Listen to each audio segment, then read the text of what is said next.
Let us pray. Almighty God, we give you thanks for this day, even as we give you thanks for life itself. We humbly acknowledge that you are the source of all truth and the author of all wisdom. As we gather in your sight for this 164th commencement ceremony, we give you thanks not only for the young men and women who now transition to the next phase of their lives, but also for all those who make Hillsdale College the center of sound learning that it is. We thank you for the inspirational mentors who are such a blessing to all the lives they touch, and those behind the scenes who empower the good and project the beautiful. Especially this day, we remember with thanks Professor Don Turner, who continues to be gravely ill, and Professor Olga Muniz, who has departed this life, as well as our longtime trustee, Mrs. Hazel Hare, also departed. Bless and comfort both the sick and those who mourn. We now ask your special blessing on this class of 2016. Bless them, bless their families, and bless their friends now and in the future. Continue to bless this college, that it may always be an effective instrument in the pursuit of truth and the defense of freedom. All this we pray in the most holy name of your Son, our Lord and Savior, Jesus Christ. Amen.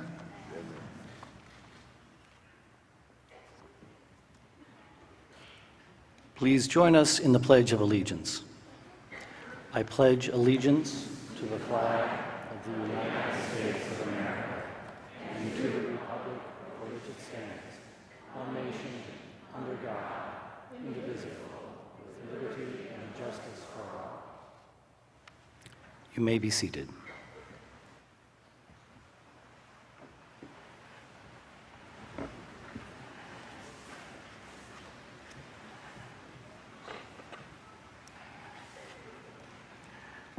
Thank you for coming. My name is Larry Arnn. I'm the president of the college. I apologize for standing in the cold.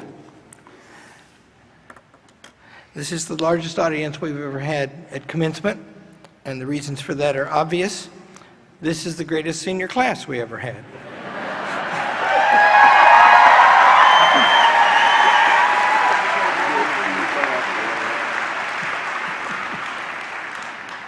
Actually, it is tied for the largest senior class we ever had, and it has some qualities, and I'm going to name a couple. And of course, it might have something to do with the presence of the very great man who sits behind me. And the provost is a great man too, but I didn't mean him. I know that you all came here to hear me talk a long time, and so I do have 4 things I have to do. I have to state the purpose of this ceremony. I have to recognize 2 groups and 3 groups and 1 great man. I'll do that as fast as I can, and I mean them profound respect. The ceremony is to carry on and exhibit the purpose of the college. The purpose of the college is the activity of knowledge. You may think that's a possession, but it is not. It is people together thinking, talking, learning, and keeping what they know alive. It is actually the highest human activity. The founding of our college gives rise to that purpose, but the purpose is age-old, much older than the college. And this ceremony has been held in this place, on this campus, since before the Civil War, but the ceremony itself and its form is age-old. And our founding document mentions 4 benefits of this activity. These benefits include us all. First and foremost, the benefit of the activity is the activity itself. It is joyful to learn, and it makes you a better human being. We are made for that more than anything else, and that is a specific way we become like our Maker and the most excellent thing we can possibly be. Then there's freedom. The learned soul cannot be a good slave. That was said, that phrase, in the dedication of Central Hall on this campus by our second president, a friend of Abraham Lincoln, when it was dedicated. And we here love civil and religious freedom and devoted to it, and we love the Declaration of Independence and the Constitution of the United States, which name and protect that better than any documents in human history. Then there is the improvement of character, because unless we are brave and moderate and just, we cannot learn and we cannot live well. And then finally, there is our connection with God, which we here at Hillsdale College have worshiped through the Christian faith from the beginning and will continue, always with the respect of the right of everyone to worship as he pleases. Today in the world, a tide is running against this. This is what colleges always did, not so much anymore. We stand against this tide. The pressures are great and growing all the time. But we have studied history, and we know that we are not the first to have to do that, and we will not be the last. And so I promise that we mean to hold to our station, and this commencement is intended to increase our resolve to do that. Thank you for joining us to do that. I ask you to make the same resolve. The first group I must mention is, of course, the seniors. Today they stand for the whole college. They are a splendid senior class, and what they have done as well as any in our history. They came here 388 strong. There are 353 of them down there. That's not quite the same thing as graduation rate, but it's above 90%, and it indicates that the graduation rate is going that way toward 90%. And of course, these seniors have been through the hell that Hillsdale College imposes on all its students. And they've lived to smile and tell the tale. Some of them have won particular distinction. For example, our salutatorian is Jack Shannon, student of mine, very smart, a young man of very high character, worked in my office for 3 years, and I can tell you, as a badge of honor to our faculty, who I'm going to mention in a minute, that he has made all A's except A- from Berzer Jackson and a private piano class. I hereby honor Berzer Jackson and the piano teacher.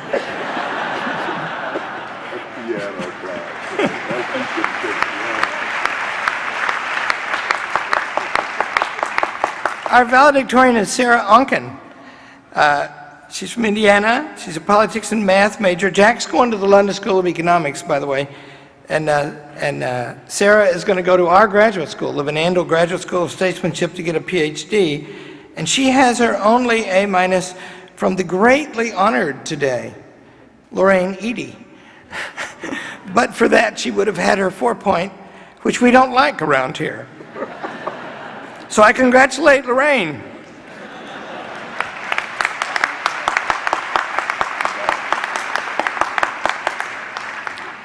Would Jack and Sarah and the other top 10 graduates please stand?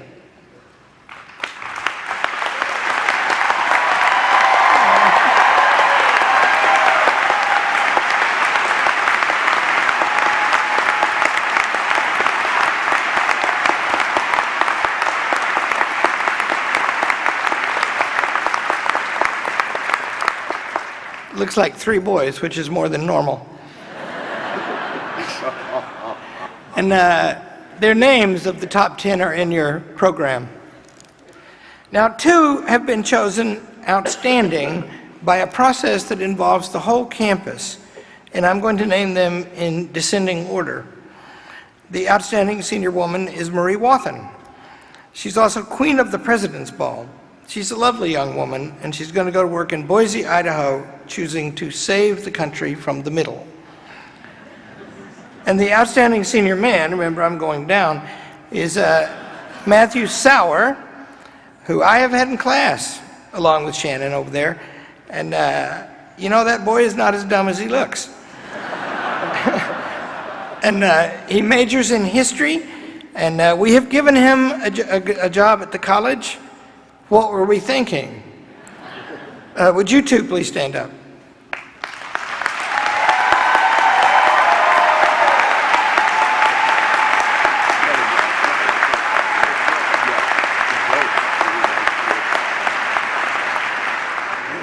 The class features the best shotgun shooter in the country, and a FAF 3 times on a national championship team. The best middle distance runner in the country, Emily Oren. We have our first winning baseball team in 25 years.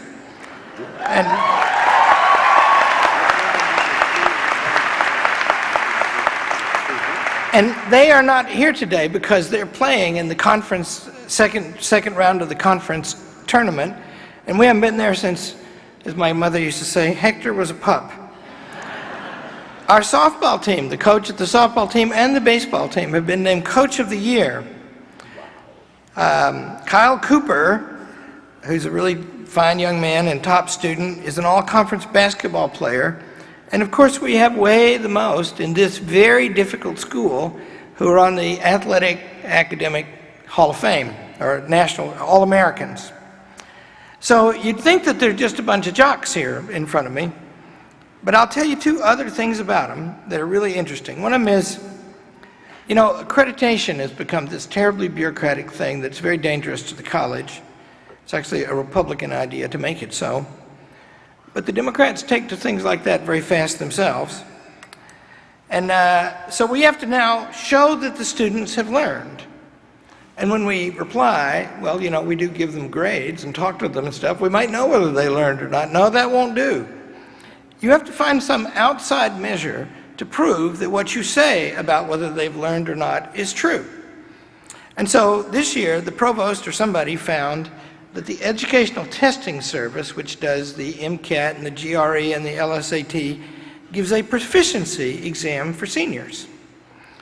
And this senior class has taken it for the first time in Hillsdale College history. There are close to 300 colleges that take it. It took it this year. And I won't say that we chose them by random sample, and I won't say that we got volunteers, because how are you going to get a senior to sit and take a 3-hour exam, or however long it was? So we gave them $25 Amazon gift certificates. Now, the grade point average of the ones who took it is exactly like the grade point average of the rest of them sitting there. And so I know that our standards are not impressive to the outside world, but they are to us, and it means that the ones who took it are just like the rest of them. And this exam comes in 7 categories. And the 9% of the senior class who took that made in the 99th percentile in 3 of them.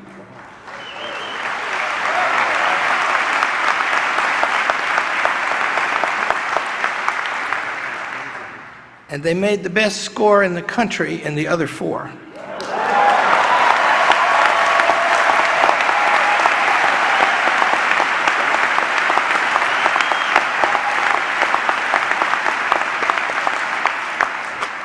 And the ones who didn't make the best score on the country on the 3, they were very close, but still were putting a demerit on their diploma. And I want you to understand that these students are young still, although they're kind of grown up now. And I want to give them this honor. This is the first senior class, members of whom threw an ice cream cone on my table in the dining hall during lunch from the upper floor. Would Colin Wilson stand up, please?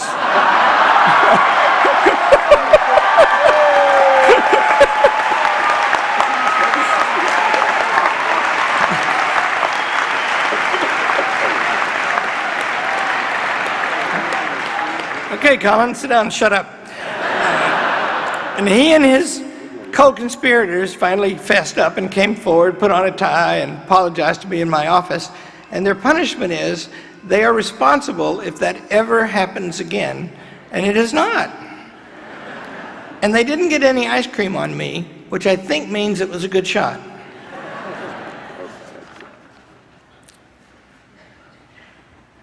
I never saw better than this. I honor and respect them and ask them to stand so you may do so too.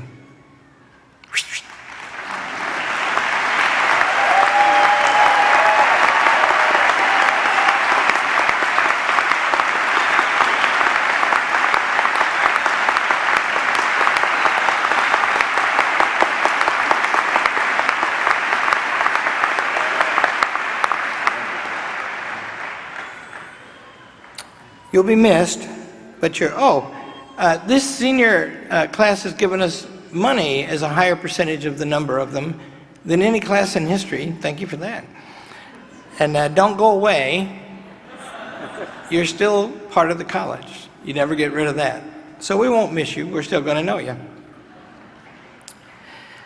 Now, there are two groups of people outside themselves and God who are the main agents in making them what they are, who have had decisive impacts on them.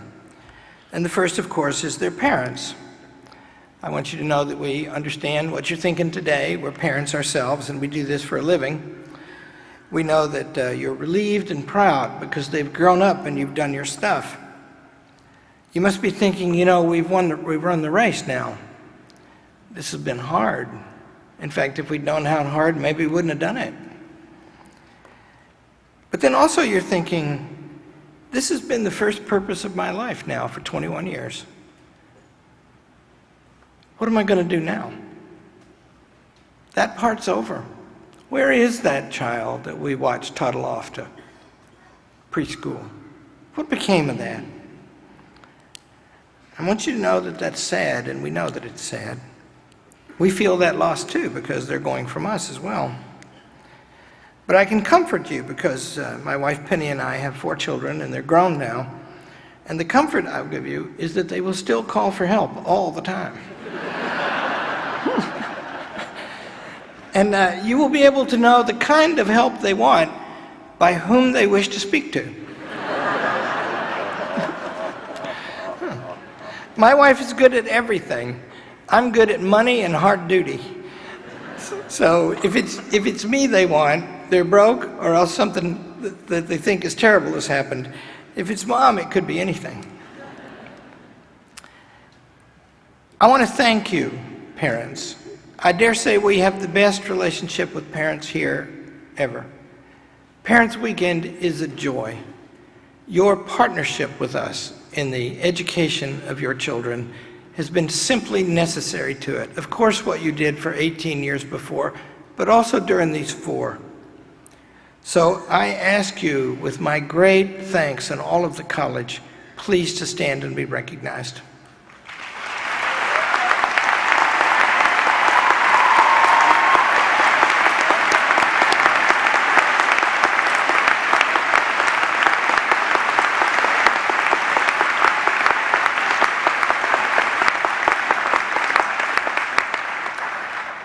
The second group is the faculty. They are in measurable ways among the few finest in the land. Some of them have won, well, many of them have won great distinction this year. I'm going to name 3.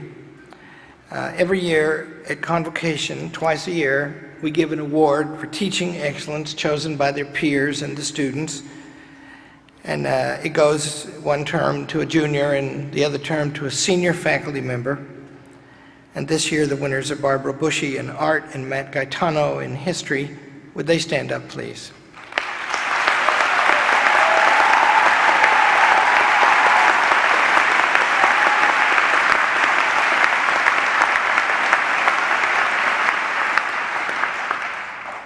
We have a professor of the year every year.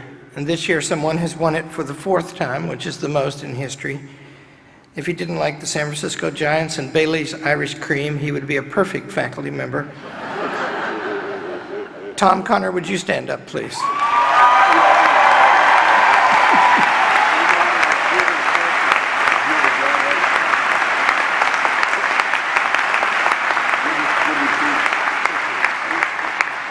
We have several retirees, and they're going to miss them greatly.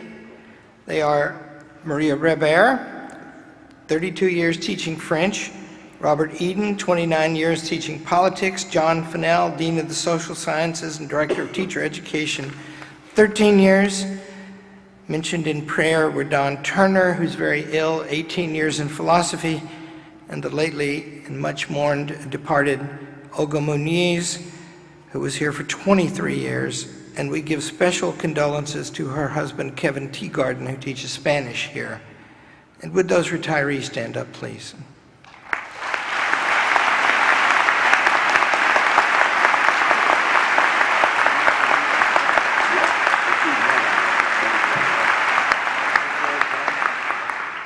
The faculty as a whole, as I say, you just understand what they are.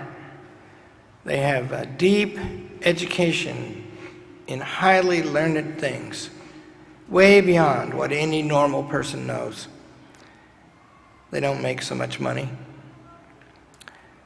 They have a devotion to the young, to pass that learning on, and of course that is a massive act of kindness.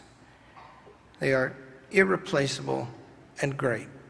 Please stand, faculty.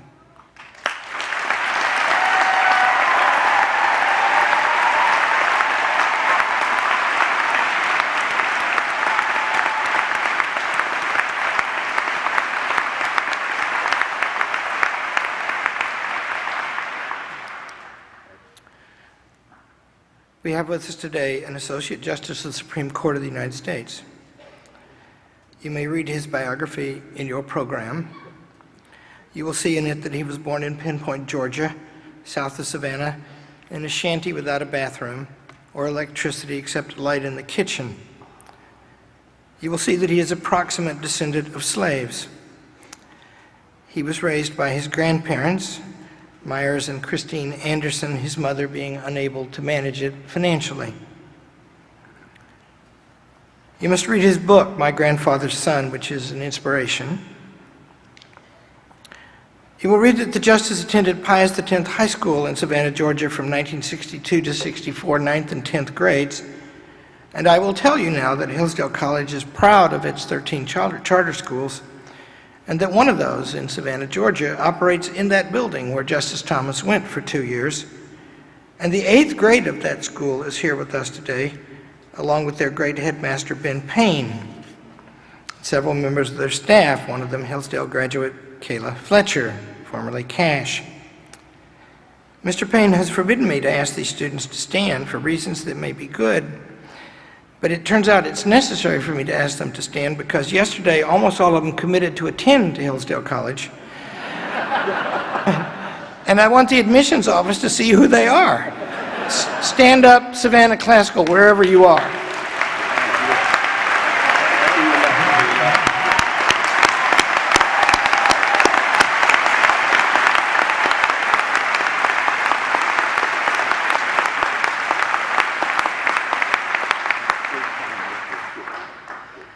Justice Thomas was a brilliant student, but these guys might be better.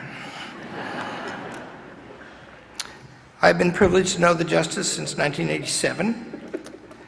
I formed the view early that he is the greatest public servant I know. When I became president of the college, Chairman Broadbeck asked me who I'd like to speak at my inauguration ceremonies, and I replied that I of course hoped it would be this greatest man. And he did that for me. And I'm grateful to him, honored beyond any telling, honored beyond any telling his being here today. There are 2 reasons I believe of him as I do. The first is the quality of his work. I took to reading his opinions after he got on the court. I had been reading everything he wrote before that. One finds in them a great act of recovery. He reads the Constitution both originally and profoundly. He sees in it the structure that provides the form in which the American people can pursue their purposes. He understands that it is their document, that they passed it, and that is the only law that they have ever passed. He sees that it must remain constant if it is to remain their own. He says that if you read it intelligently, you have the duty to get the rights and the justice of each case right according to the details. But also, you must understand its large purposes which culminate, I will say, according to the people who wrote it, in the purposes I named as the purposes of this college, that is, that each one of us may govern himself and his country so as to live a fully human life. There is in these opinions a beautiful history of American law and a treasure of civilization and freedom. And these are large claims, and I do not have time to prove them. But if you write me a letter, I will send you the opinions that do prove them. The second is his character. He is a man deeply moved by his loves, and they are the right loves. He loves freedom and equality. He finds in them what the best Americans have found, a challenge to live well, to face one's fears, to build one's character, to develop one's mind.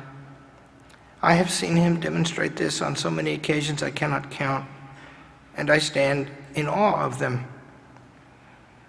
He is, I think, the kind of man as the greatest visitor to our college in the 19th century. I mean the runaway slave, Frederick Douglass. That man, like our speaker today, was mistreated and abused because of the color of his skin. Of course, Douglass more severely than Thomas, but not more severely than Thomas's ancestors. But the reaction of Douglass to this abuse was to love the principles and institutions of our country which condemn the abuse that he received, because they proclaim the wrong of that abuse, and because they offer the hope that no one may suffer that abuse. The response of Justice Thomas to harm is to preach good, good for all the same. It is the attitude of the great-souled man, of the magnanimous man, and it shows itself all the time. And seeking to honor this man, which we all come here to do today, of course it is rather we who are honored. Please welcome Associate Justice of the Supreme Court, Clarence Thomas.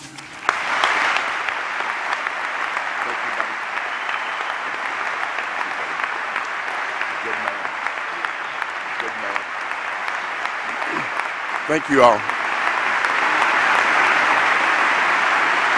Thank you. Thank you. Thank you. Thank you all. Dr. Arnn, Chairman Broadback, members of the board, members of the faculty, family, friends, most of all, graduates, I'm honored to be here. I'm particularly honored because my bride is with me. We spend quite a bit of time together, and we like, I think, to have memories together, and this is indeed a memory. Again, I'd like to thank Dr. Arnn for inviting me, and again, I express my deep honor and gratitude to participate in these commencement exercises. It has been quite some years since Virginia and I have been here together. We've been here on separate occasions, but rarely together. Of course, we have known Dr. Larry and Mrs. Arnn, Penny Arnn, for many, many years, as Dr. Arnn has indicated. And we have been quite close to Hillsdale throughout his tenure. We both admire the work that is being done here to educate young men and young women. I was fortunate to have had David Morrell, a Hillsdale graduate, clerk for me a few years back. He was an outstanding law clerk and a wonderful, brilliant young man. He's also one of my daily Mass companions. I also had a chance last evening, as Dr. Arnn mentioned, to visit with the young students who attend Savannah Classical Academy in my hometown of Savannah, Georgia. What a wonderful idea. And as Dr. Arnn indicated, this is the very same school that I attended high school in the 1960s. This has been a most difficult term at the court. This difficulty is underscored by the sudden and tragic passing of my colleague and friend, Justice Antonin Scalia.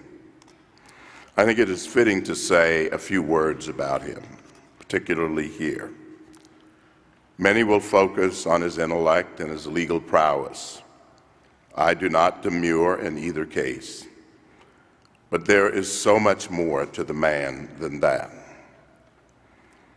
When I think of Justice Scalia, I think of the good man whom I could instinctively trust during my first days on the court, and those were challenging days. He was, in the tradition of the South of my youth, a man of his word, a man of character. Over the almost 25 years that we were together, I think we made the court a better place for each other.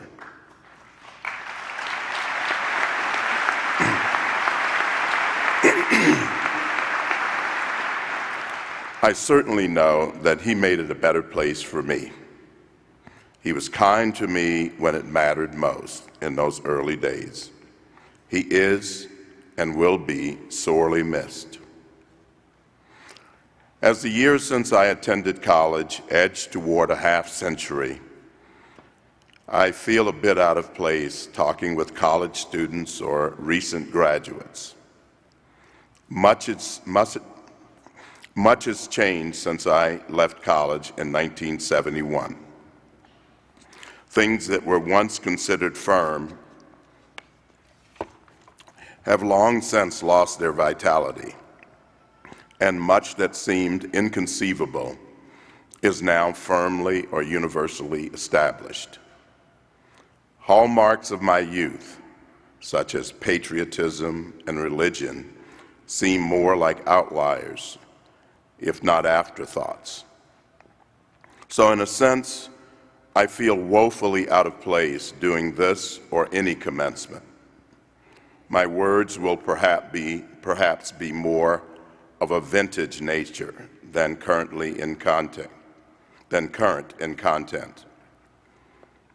Words actually matter, not a current newspeak. I admit to being unapologetically Catholic, unapologetically patriotic, and unapologetically a constitutionalist.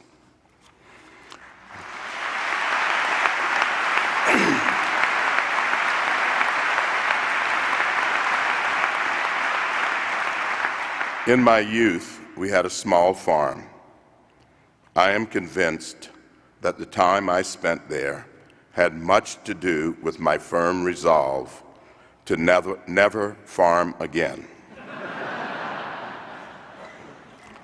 Work seemed to spring eternal, like the weeds that consumed so much of our time and our lives and our efforts. One of the constantly conveyed messages was our obligation to take care of the land and to use it to produce food for ourselves and for others. If there was to be independence, self-sufficiency, or freedom, then we had to first understand, accept, and then discharge our responsibilities. The latter were the necessary, but not always sufficient, antecedents or precursors of the former.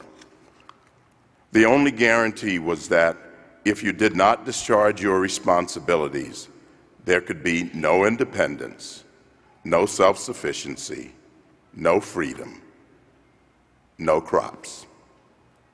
In a broader context, we were obligated in our neighborhood to be good neighbors so that the neighborhood would thrive. Whether there was to be a clean, thriving neighborhood was directly connected to our efforts and to our conduct. So there was always, to our way of thinking, a connection and a relationship between the things we valued most and our personal obligations or efforts. There could be no freedom without each of us discharging our responsibilities. That was first and foremost. In that context, when we heard the words, duty, honor, country, no more needed to be said. But that is a bygone era. Today, we rarely hear of our personal responsibilities in discussions of broad notions such as freedom or liberty. It is as though freedom and liberty exist, wholly independent of anything we do. Seemingly, it is our version of predestination, or as my grandfather often warned us, or told us, money didn't grow on trees. Perhaps we think liberty grows on trees. Their existence ab initio and continuing is independent of our conduct. In fact, this era is one in which any difference or different treatment is inherently suspect. Apparently, we all deserve the same reward, the same status, notwithstanding the differences in our efforts or our abilities. It is no wonder, then, that we hear so often what is deserved or to what one is entitled. I guess by this reasoning, the student who took full advantage of all the spring break bacchanalia is apparently entitled to the same success as the conscientious, disciplined classmate who worked and studied while he played. Perhaps we should redistribute the conscientious student's grades to make the frolicking classmate his or her equal. I'm sure the top 10 students would love that. This leads me to wonder if the same sense of entitlement applies to that which makes it possible for us to live in a free country. After the Constitutional Convention in Philadelphia, Benjamin Franklin remarked, when asked what they had done, that they had given us a republic if we can keep it. Nearly a century later, in his 2-minute speech at Gettysburg, President Lincoln again spoke of what was required of us after the Battle of Gettysburg. He said, "It is rather for us to be here dedicated to the great task remaining before us, that from these honored dead we take increased devotion to that cause for which they gave the last full measure. That we here highly resolve that these dead shall not have died in vain, that this nation under God shall have a new birth of freedom, and that government of the people, by the people, for the people, shall not perish from the earth." Many who have gone before us have done precisely that. They have been dedicated to preserving and enhancing our nation and the liberties upon which it is built. In war and in peace, they have made sure that those who gave the last full measure did not do so in vain. Because you all are graduates of Hillsdale College, it is quite appropriate and quite convenient to reflect briefly on their understanding of what was to be preserved, what had to be earned. The founders and many successive generations believed in natural rights, and that, as the Declaration of Independence makes clear, to establish a government by consent, they gave up only those rights necessary to create a limited government. They then structured that government so that it could not jeopardize the liberty that flowed from these inherent or natural rights. Of course, these limitations have roots that go as far back as the original Magna Carta over 800 years ago. But even though this liberty is inherent, it is neither guaranteed nor assured. The very founding documents of our country, for example, are an assertion of this liberty against arguably the most powerful man in the world. And it was secured at the risk of the lives, fortunes, and sacred honor of those who dared to assert that liberty. Over the lifespan of our great country, occasions have arisen that required this liberty, as well as the form of government that ensures it, be defended if it was to survive. At the risk of understating what is necessary to preserve liberty and our form of government, I think more and more that it depends on good citizens discharging their daily duties and their daily obligations. I resist what seems to be somewhat formulaic or standard fare at commencement exercises, some broad complaint about societal injustice, and at least one exhortation to the young graduates to go out and solve the stated problem or otherwise to change the world. Having been where you all are, I think it is hard enough to first solve your own problems, not to mention those problems that often seem to defy solution. In addressing your own obligations and responsibilities in the right way, you actually help to ensure our liberties and our form of government. Throughout my youth, even as the contradictions of segregation persisted, we revered the ideals of our great nation. Of course, we knew that our country was, like all human institutions, a flawed nation. But we also knew that in the ideal of liberty lay our last best hope. I watched with anguish as so many of the older people in my life groped and stumbled through the darkness of illiteracy or bare literacy. Yet, they desperately wanted to know, to learn.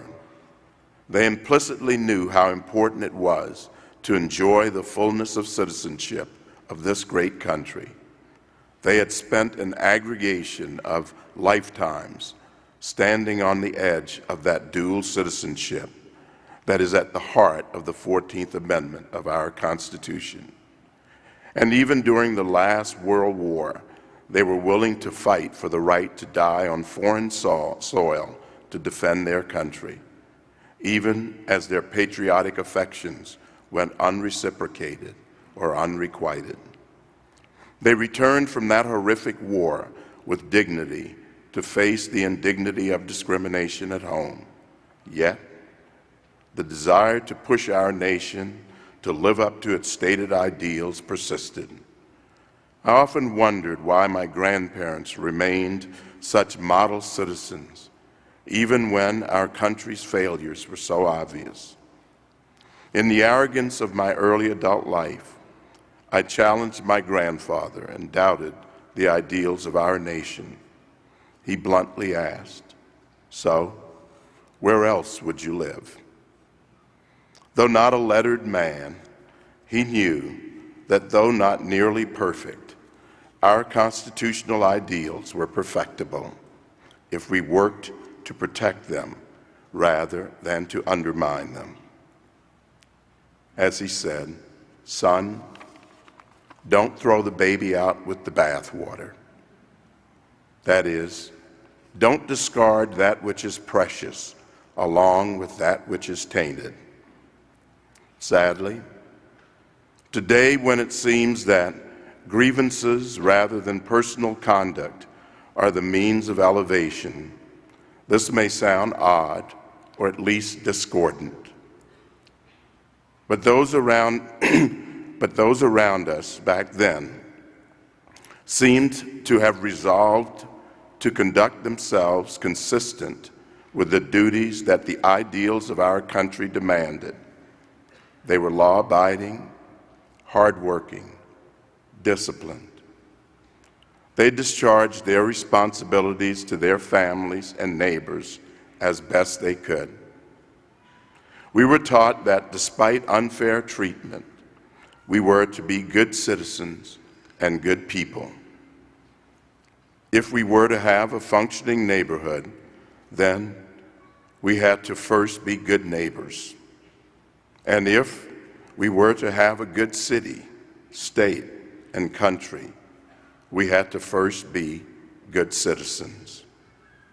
The same went for our school and our church.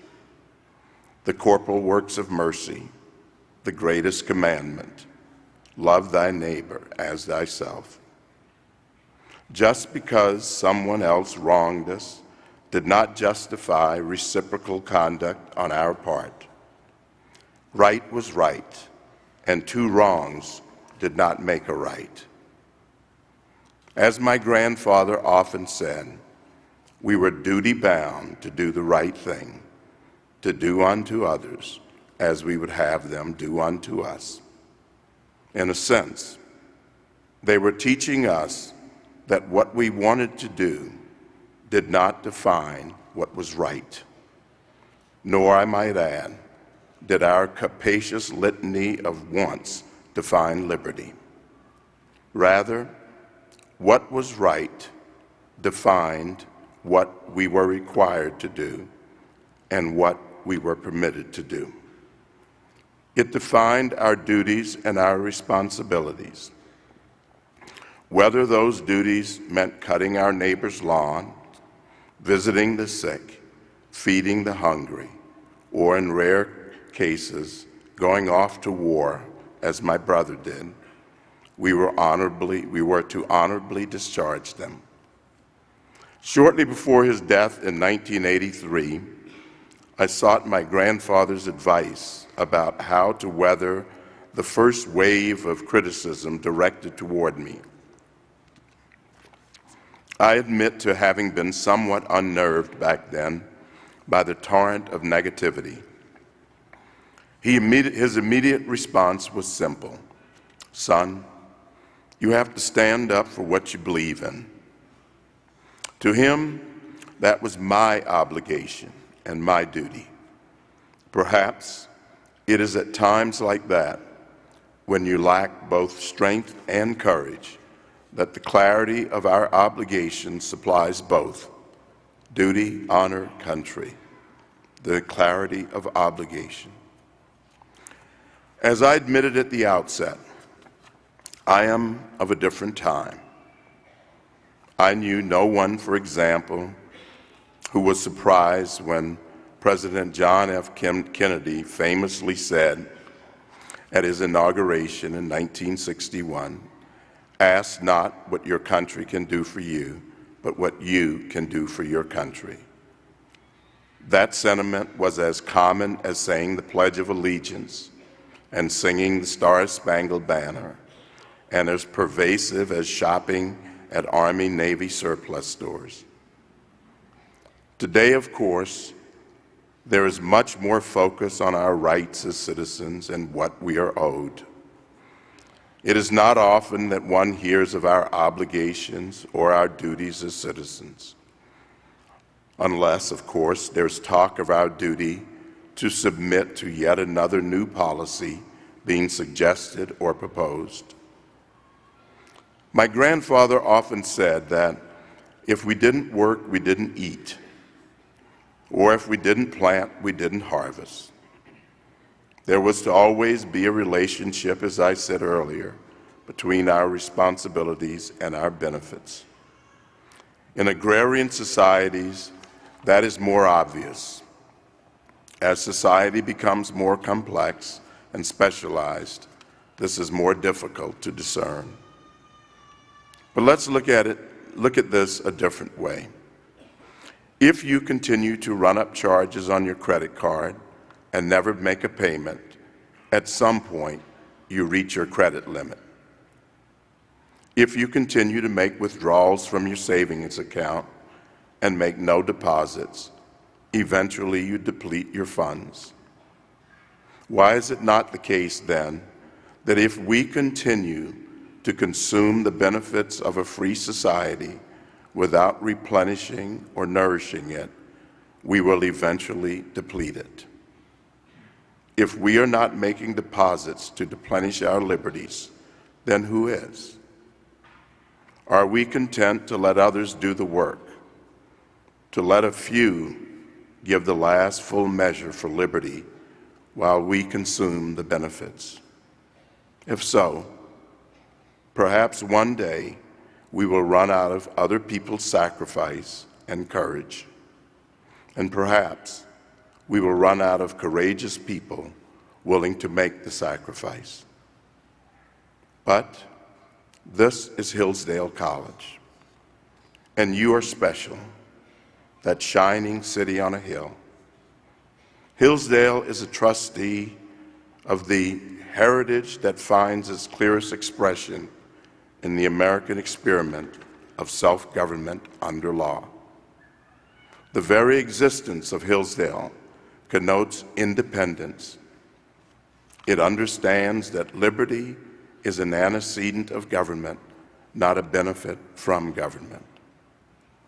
I offer you graduates a few brief suggestions to make your contributions to liberty, your deposits to the account of liberty. Today is just the end of the beginning of your young lives, and it is the beginning, the commencement of the rest of your lives, and hopefully their long, fruitful lives in a free country. There is much more to come, and it will not be with the guiding hands of your parents. Perhaps your hand will be required to guide them. Indeed, some of you will most assuredly be called upon to do the very hard things to preserve liberty, perhaps even give the last full measure. But all of you will be called upon to provide that firm foundation of citizenship by carrying out your obligations in much the way that those around you did, and so many did during my youth. You are to be the example to others that they were to you. The greatest lecture or sermon you will give is your example. What you do will matter far more than what you say. As the years have swiftly moved by, I have often reflected on the important citizenship lessons of my life. For the most part, it was the unplanned array of small things. There was the kind gesture from the neighbor. It was my grandmother dividing our dinner because another person showed up unannounced. It was the strangers stopping to help us get our crops out of the field before a big storm. There were the Irish nuns who believed in us and lived in our neighborhood. There was the librarian who brought books to Mass so that I would not be without reading materials on the farm. Small lessons such as these became big lessons for how to live our lives. We watched and learned what it means to be a good person, a good neighbor, or a good citizen. Who will be watching you, and what will you be teaching them? After this commencement, I implore you to take a few minutes to thank those who made it possible for you to come this far. Your parents, your teachers, your pastor, your coaches. You know who helped you. Take a few minutes to show your gratitude. These are the people who have shown you how to sacrifice for those whom they love, even when that sacrifice is not always appreciated. As you go through life, try to be that person whose actions teach others how to be better people and better citizens. Reach out to that shy person who's not so popular. Stand up for others when they're being treated unfairly, in small things and large.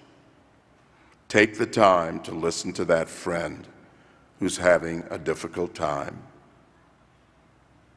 Do not hide your faith and your beliefs under a bushel basket, especially in this world that seems to have gone mad with political correctness.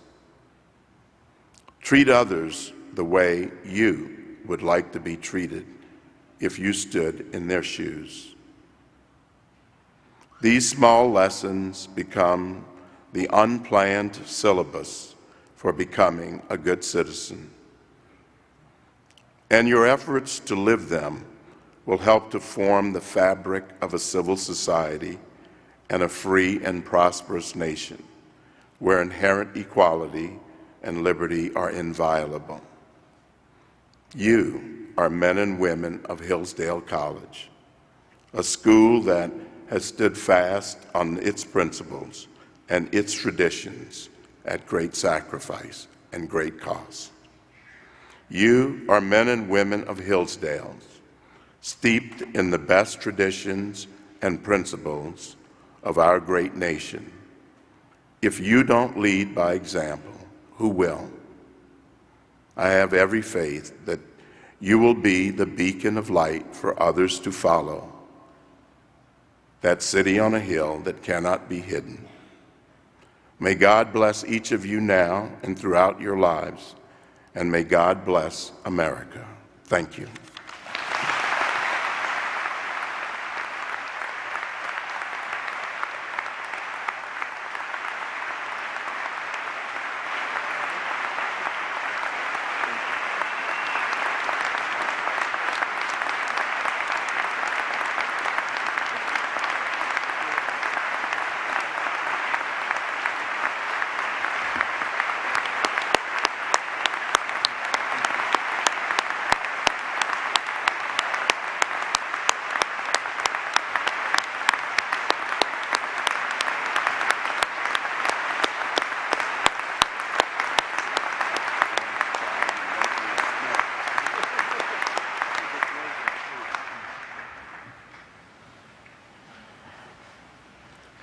Probably knew it already, but see what I mean?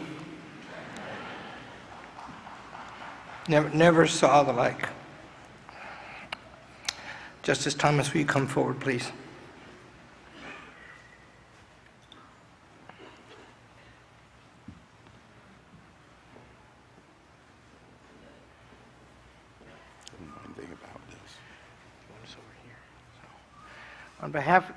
On behalf of the faculty and board of trustees of Hillsdale College, it is my privilege to present to you Clarence Thomas, the honorary degree Doctor of Laws.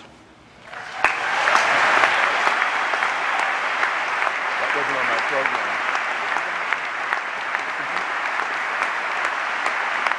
I graduated.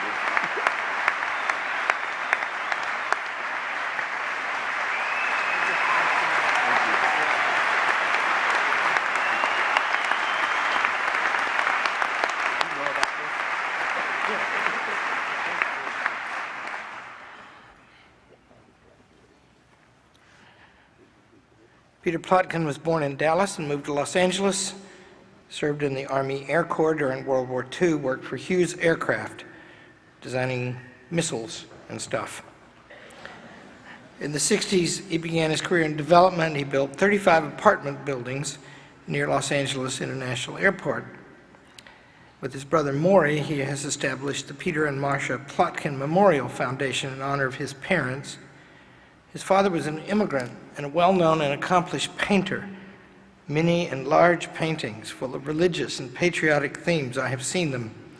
And Peter cherishes them and displays them with pride in a large building he keeps for the purpose. He has two children, Pamela and Paul. His wife Diane was born in Syracuse. She's worked for an ABC affiliate. She's done just about everything there is to do, including lots of charity for a children's home and many other things. She has 2 sons, Ian and Clayton, and 3 granddaughters. They met at a philanthropy roundtable in 2000. You will see that Diane is a beautiful woman when she comes up here, and she loves Peter. They're both widowed and having a second marriage, and she says she's going to keep him alive for a long time. And when she says that, Peter replies that he doesn't want to live long enough to be married to an old woman. Diane and Peter, will you come forward, please?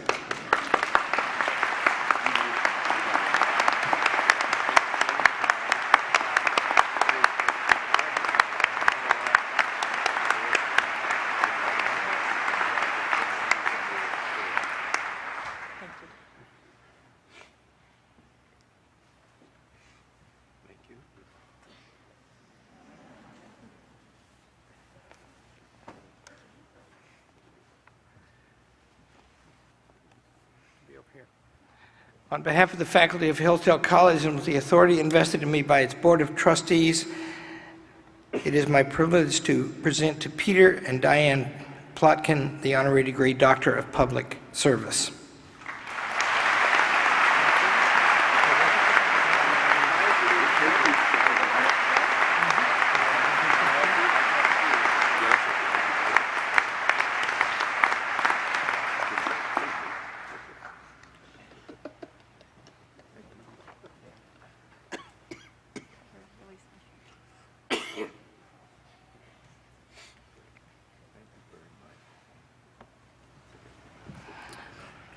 They have been kind to Hillsdale College and kind to me and to John Cervini on many occasions.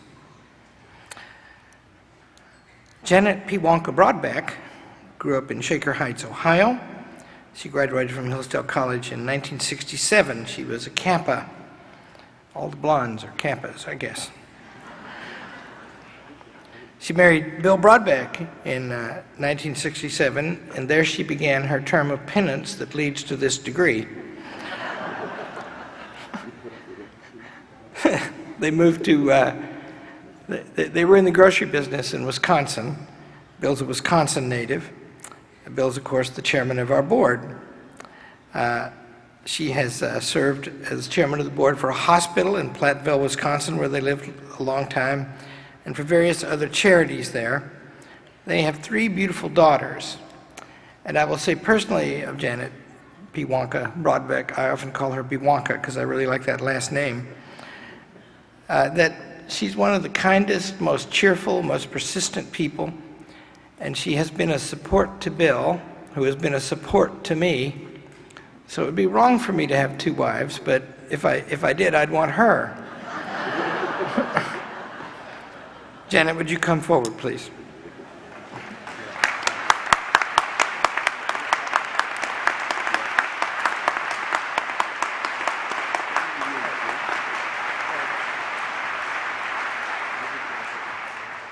You're shameful. She just called me shameful.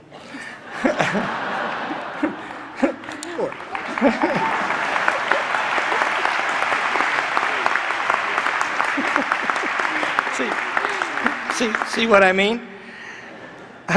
On behalf of the faculty of Hillsdale College and with the authority invested in me by its Board of Trustees, I present to you Janet P. Wonka Broadbeck, the honorary degree Doctor of Public Service.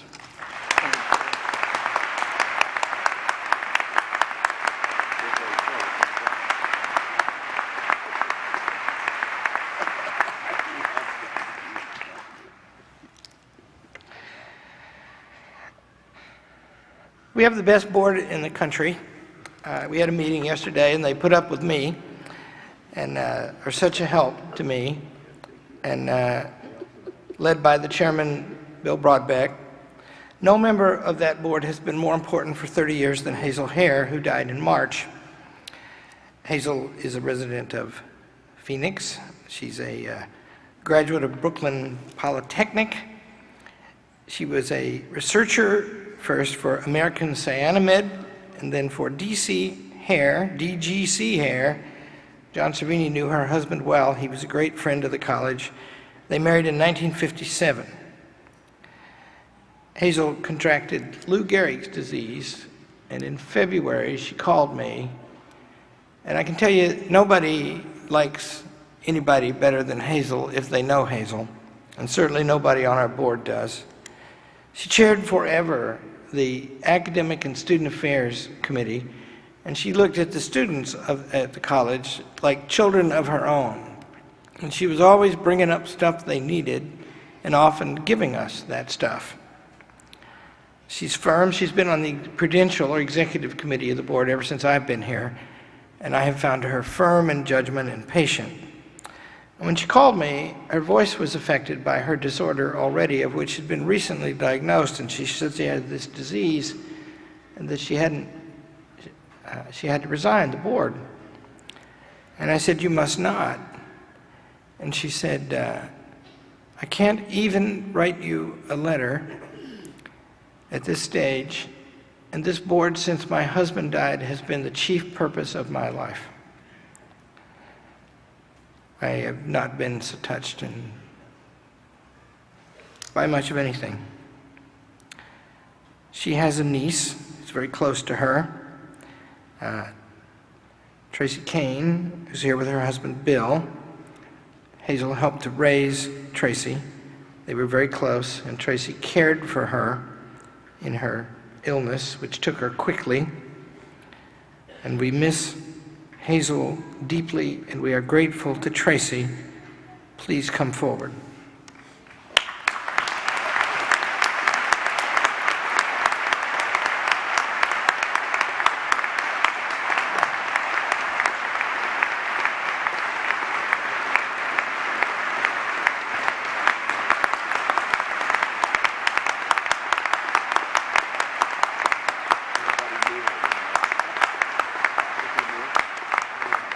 On behalf of the faculty of Hillsdale College and with the authority invested in me by its board, I bestow upon Hazel Hare the honorary degree Doctor of Public Service.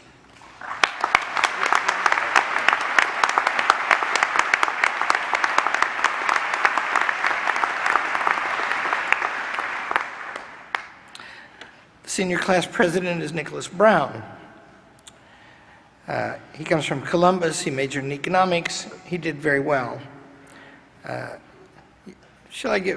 He didn't do as well as, say, Sarah, but he did really well. And I get to read a sentence that I don't know that I would ever read, didn't think I would ever read about a student at Hillsdale College. He is president of the Entrepreneurship Club, and he does lots of volunteering, and he's an incredibly organized kid.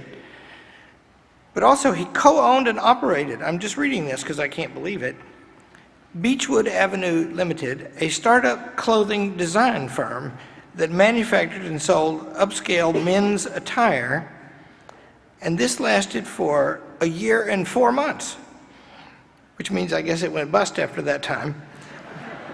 But isn't it like a dog walking on its hind legs? The miracle was it was done at all. Nick is among the senior class officers who, he's a very artful kid. Nick, are you walking up here? Start walking. So these kids came loaded for bear this year.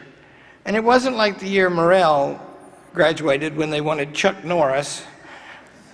Clarence Thomas has been in the top 5 on the senior class list to be commencement speaker for the 16 years that I have been here.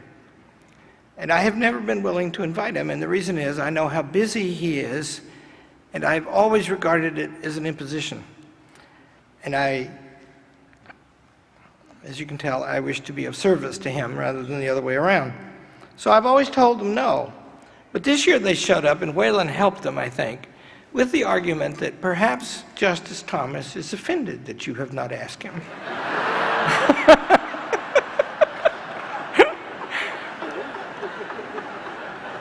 Now, that is sophism taken to a high pitch. Can you imagine the poor justice sitting there in his chambers in the Supreme Court worrying whether I'm going to ask him to come here and give And so I smiled when they said that, and I said, okay, that's pretty good. I said, I will write that in the letter to him. And I did. So we all owe a very great debt to Senior Class President Nicholas Brown.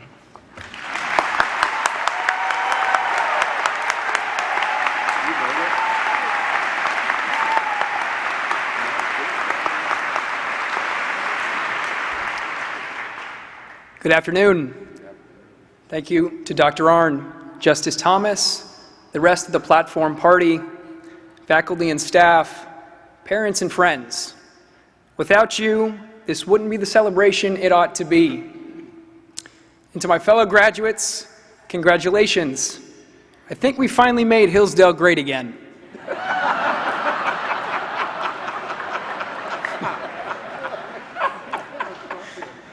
It truly is an honor to stand before you today, and I thank you for that.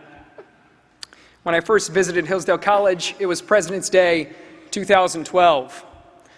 To celebrate, winter brought the only gift it could, with one of the worst blizzards the college had ever suffered. Dr. Arnn addressed those of us who had come anyway. He said, "We put the college in Michigan, because how would you get the work done if you live somewhere warm?" That struck me as a weird sales pitch. But weird yet, it worked. Now, 4 years later, no one here needs a sales pitch for Hillsdale College. Not at this point, at least I hope not. But maybe we could benefit from one final sales pitch for the liberal arts, a defense of what we just spent 4 years doing.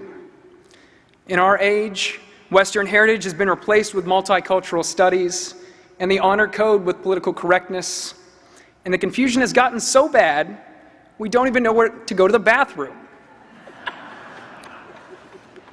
Yet here, we continue to embrace the wisdom of the past. Today, the liberal arts are under attack, and Hillsdale College is the best defense it could hope for. For weeks and months, as we approach this day, many have asked us the same question: what are you going to do? We've heard it all of our lives. What do you want to be when you grow up? It used to be possible and even cute to say a basketball star, but among us, the only person who can say that without people laughing is Kyle Cooper. The rest of us need a better answer. Now that I'm all grown up, my answer is to be an entrepreneur. And I can't think of a better preparation for this than the one the liberal arts has given me. I've heard it said that entrepreneurship is living a few years of your life, like most people won't, so that you can spend the rest of your life like most people can't. And the same could be said for the liberal arts. Our Hillsdale education has allowed us to live unlike most other students. We've read the old books and engaged in a dialogue which recognizes that the answers are not easily found. We've come to better understand ourselves, and we've undertaken a profound inquiry. What we've done is at its core entrepreneurial. Few of my classmates would consider themselves entrepreneurs, yet for all of us, the last 4 years have been an entrepreneurial pursuit as we questioned, analyzed, and searched. The word entrepreneur comes from a 13th century French verb, entreprendre, meaning to do something or to undertake. In Dr. Steele's History of Economic Thought, we learn that the first academic use of the word was likely in 1730 by the economist Richard Cantillon. He identified the willingness to bear the financial risk of a business venture as the defining characteristic of an entrepreneur. This willingness to bear is essential for any successful entrepreneur, but also for the student of the liberal arts. For the last 4 years, we have struggled under the brilliance of the great thinkers. The work which accompanied our pursuit was hard, but the weight of the practice itself was also silently present. Whether we recognized it or not, the pursuit of the liberal arts presents real danger to students. As we question our perceived reality, evaluating the mores which root us, we run the risk of being deceived by sophistry.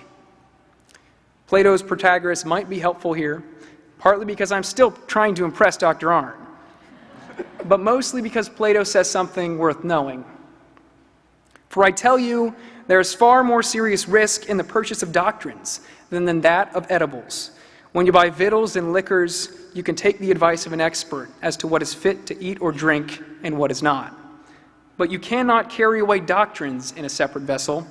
You were compelled, when you handed over the price, to take the doctrine in your very soul by learning it, and so to depart either an injured or a benefited man. The kind of education we have embraced has been rigorous, unrelenting, and even incendiary. Pursued in solitude, it had the potential to consume us and to leave us the slaves of deceptive ideologies. Done correctly, it required a partnership to sift through the appeals of the great thinkers as we question the legitimacy of their claims. In cooperation, we chose to bear the burden of the liberal arts because of all the questions it compels us to ask. Cantillon shows us that both entrepreneurship and the liberal arts are inherently risky.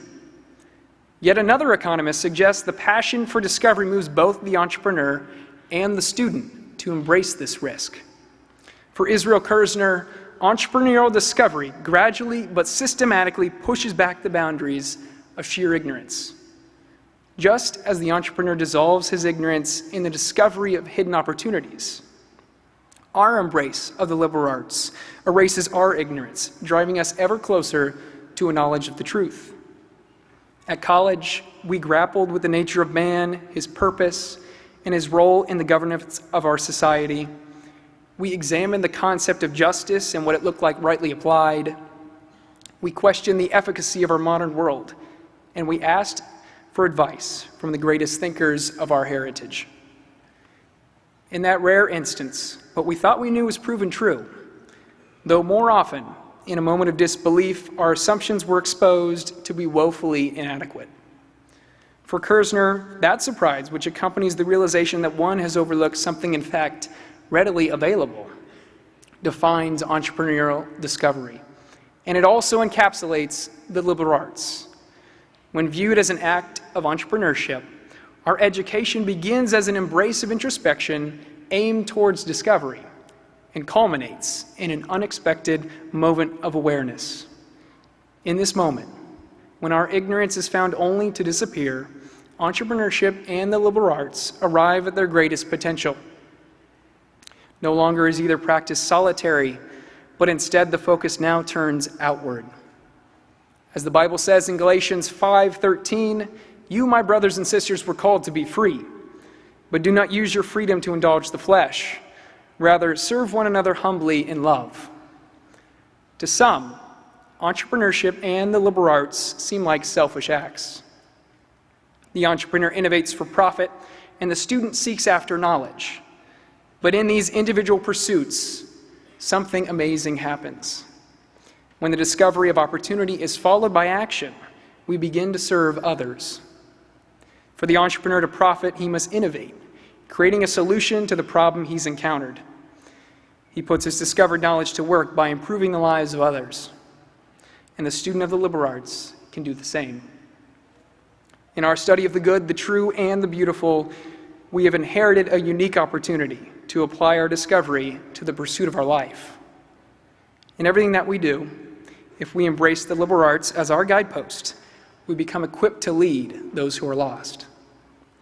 The education then, which is truly enlightened, is not content simply to contemplate, but rather aims to put contemplation into practice. When we unite the revealed truth of the liberal arts with our vocation, our education equips us for influence. In Shakespeare's The Tempest, this one's for you, Dr. Whalen, Prospero serves as a warning to the one who abandons his duty to others for a zealous pursuit of the contemplative life. I, thus neglecting worldly ends, all dedicated to closeness and the bettering of my mind with that which, but by being so retired, or prized all popular rate in my false brother, awakened an evil nature, and my trust, like a good parent, did beget of him a falsehood in its contrary as great as my trust was, which had indeed no limit, a confidence sans bound. Prospero's selfish pursuit of knowledge came with a cost. The abdication of his duty to rule brought only hardship, leaving his nation exposed and his family exiled. To pursue knowledge for itself can leave one alone, absent, and eventually insignificant. Our education then must pursue knowledge with an appeal to our greater purpose. Economics has provided me with an understanding of how the world works, but literature and the humanities have shown us what the world ought to be. The beauty of the liberal arts is found in this dialogue between what is and what could be. As we leave the seclusion of coffee breaks at AJ's and lectures on monopoly markets, we must be reminded that there is work to be done. The world increasingly embraces all that is wrong, false, and ugly. And we are among the lonely few who have all the right questions. None of us made a mistake in embracing the liberal arts. To those who suggest otherwise, ask them, what is the good? My friends, we can do that now.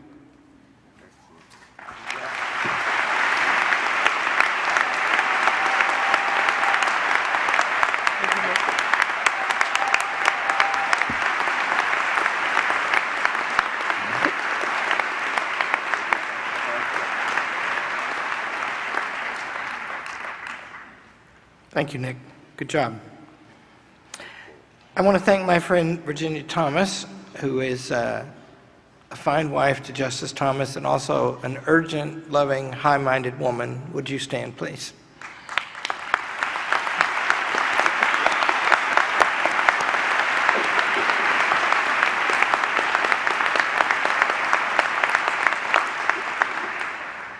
Will the graduating class of 2016 please stand?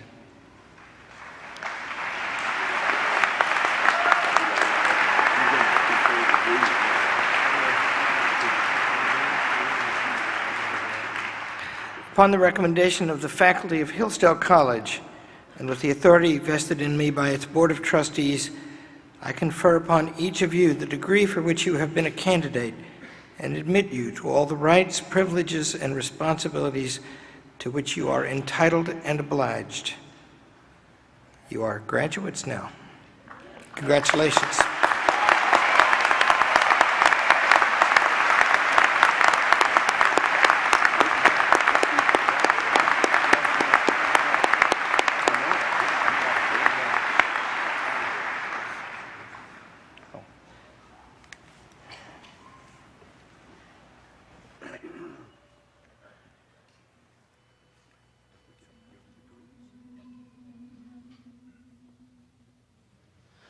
When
Beautiful for spacious skies, for amber waves of gray,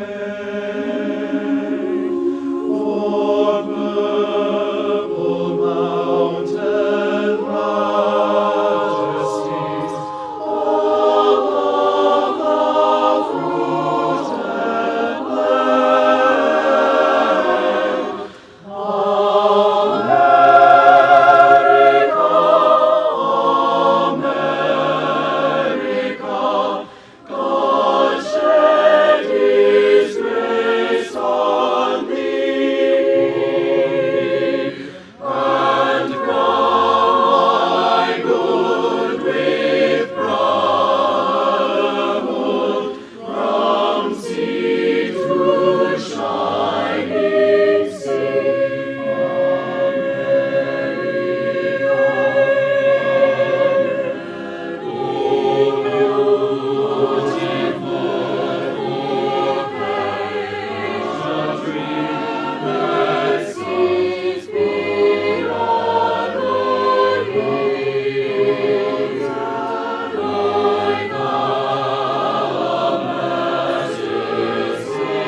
Thank you, Chamber Choir and James Holloman.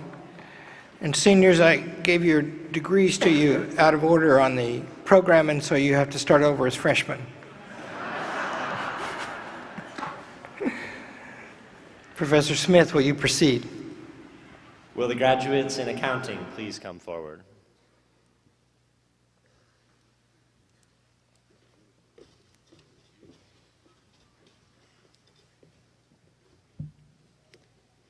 Trevor Anthony Tidswell, Bachelor of Science, Accounting, Departmental Honors in Accounting.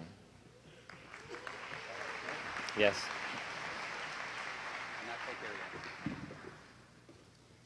Christian Michael Gager, Bachelor of Arts in Accounting, cum laude, Departmental Honors in Accounting. Justin John D'Agostino, Bachelor of Arts, Accounting. Megan Brittany Odeen, Bachelor of Science, Accounting. Tori Lynn Harris, Bachelor of Arts, Accounting, summa cum laude, Departmental Honors in Accounting. Jordan Scott Baker, Bachelor of Arts, Accounting.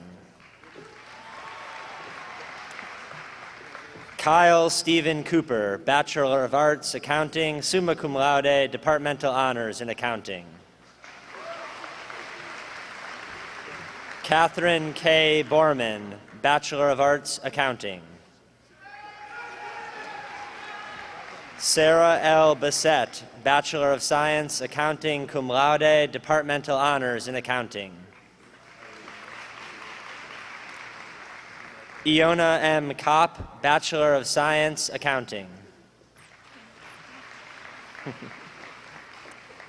Christina Lynn Chernosky, Bachelor of Arts, Accounting. Samuel Carl Holdeman, Bachelor of Science, Political Economy and Accounting, Departmental Honors, Political Economy. Curtis Michael Smith, Bachelor of Science, Accounting and Financial Management, cum laude, Departmental Honors in Accounting and Financial Management. Aaron Patrick Price, Bachelor of Arts, Accounting. Will the graduates in American Studies please come forward?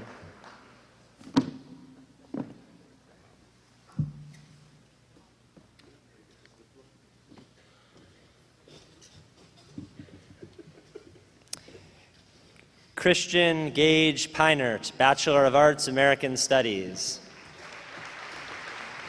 Nicholas Theodore Sacco, Bachelor of Arts, American Studies, cum laude, Departmental Honors in American Studies.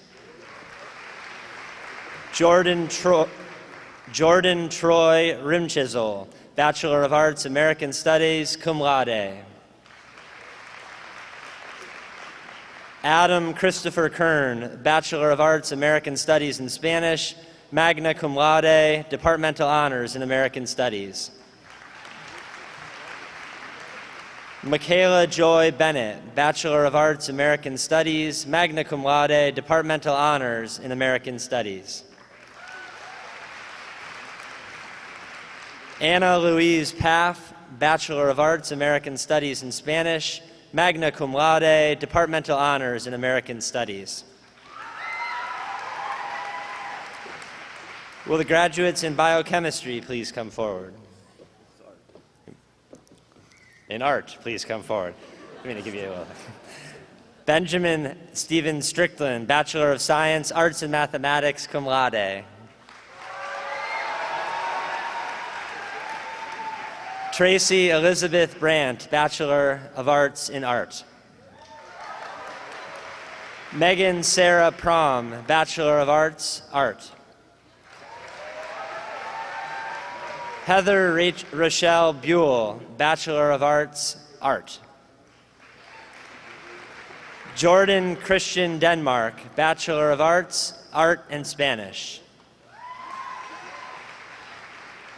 Patricia Elizabeth Clary, Bachelor of Arts in Art, magna cum laude. Elizabeth Deborah Davis, Bachelor of Arts in Art, cum laude, Departmental Honors in Art. Faith Maria Lamb, Bachelor of Arts in Art, summa cum laude, Departmental Honors in Art.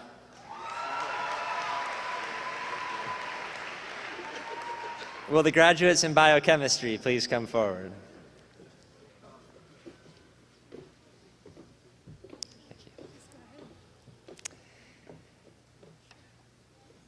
Deanna Aching Adala, Bachelor of Science, Biochemistry, magna cum laude. Corinne Nicole Zahner, Bachelor of Science, Biochemistry, magna cum laude, Departmental Honors in Biochemistry. Bailey Marie Ray, Bachelor of Science, Biochemistry, summa cum laude, Departmental Honors in Biochemistry. Ted Robert March, Bachelor of Science, Biochemistry, magna cum laude, Departmental Honors in Biochemistry. Hannah Malin Johnson, Bachelor of Science, Biochemistry, magna cum laude. Perrin Jean Storch, Bachelor of Science, Biochemistry, summa cum laude, Bachelor Departmental Honors in Biochemistry. Austin Claire Godley, Bachelor of Arts, Biochemistry. Cadence A. Ribbons, Bachelor of Science, Biochemistry, summa cum laude, Departmental Honors in Biochemistry. Zachary James Nussbaum, Bachelor of Science, Biochemistry. Bethany Bethany Lee Mueller, Bachelor of Science, Biochemistry, magna cum laude, departmental honors in biochemistry. Taylor Carolyn Wessel, Bachelor of Science, Biochemistry and History, cum laude. Elizabeth Hope Winia, Bachelor of Science, Biochemistry, summa cum laude, departmental honors in biochemistry, graduate of the honors program. Melissa A. Bott, Bachelor of Science, Biochemistry.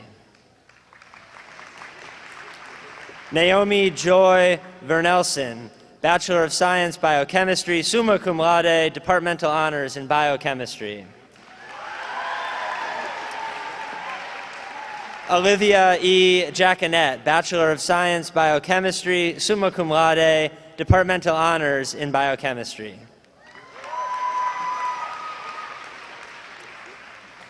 Haley K. O'Brien, Bachelor of Science, Biochemistry, magna cum laude, departmental honors in biochemistry.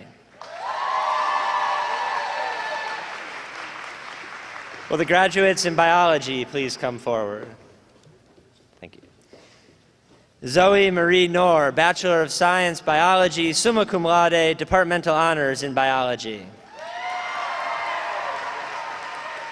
Eleanor Guthrie Smith, Bachelor of Science, Biology, summa cum laude, graduate of the honors program.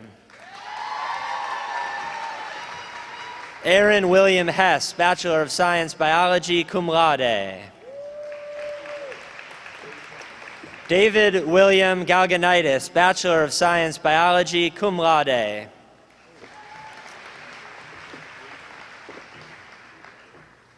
Andrea Josefina Garay, Bachelor of Arts, Biology.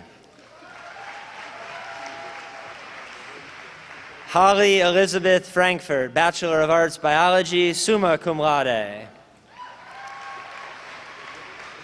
Catherine Elise Van Egman, Bachelor of Science, Biology, summa cum laude. Eric Anders Kieladal, Bachelor of Science, Biology.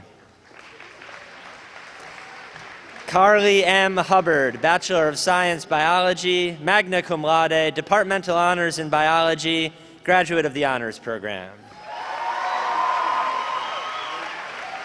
Benjamin Westbrook Durrington, Bachelor of Science, Biology and French, summa cum laude, departmental honors in biology and French. Cody Joe Broughton, Bachelor of Science, Biology. Michaela Jane Smith, Bachelor of Science, Biology, cum laude, departmental honors in biology. Sarah Bell Sparks, Bachelor of Science, Biology, magna cum laude, departmental honors in biology. David John Congdon, Bachelor of Science, Biology, summa cum laude. Matthew E. Mormon, Bachelor of Science, Biology, summa cum laude. Lauren Schraber, Bachelor of Science, Biology. Julia Catherine Costco, Bachelor of Science, Biology.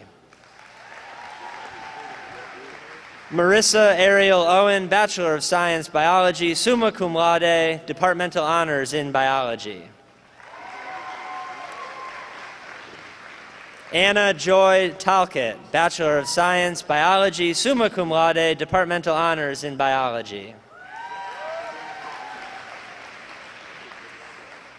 Kristen Nicole Torvinen, Bachelor of Science, Biology. Caitlin E. Lemaster, Bachelor of Science, Biology, cum laude. Lindsay Page Lewis, Bachelor of Science, Biology, cum laude. Mary Claire Smith, Bachelor of Science, Biology.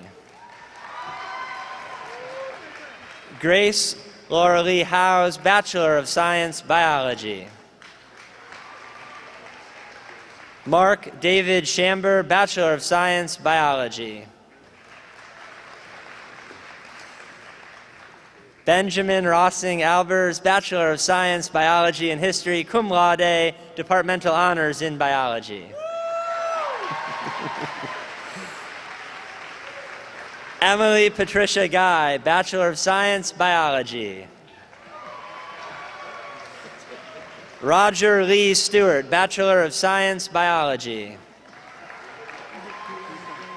Daniel Scott Muma, Bachelor of Science, Biology. Alice Montiro Cuccinelli, Bachelor of Science, Biology, cum laude. William Thomas Fitch, Bachelor of Science, Biology.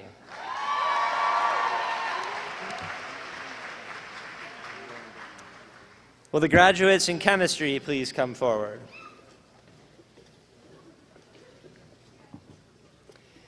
John Mark Becker, Bachelor of Science, Chemistry, magna cum laude. Joseph Thomas Banavets, Bachelor of Science, Chemistry, cum laude, Departmental Honors in Chemistry.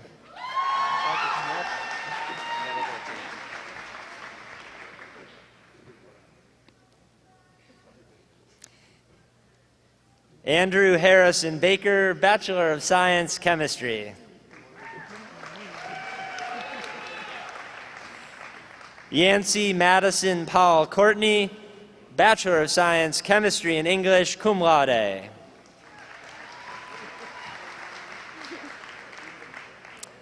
Catherine Alexandria Royer, Bachelor of Science, Chemistry, summa cum laude, Departmental Honors in Chemistry. Eric Michael Stager, Bachelor of Science, Chemistry. Will the graduates in Christian Studies please come forward?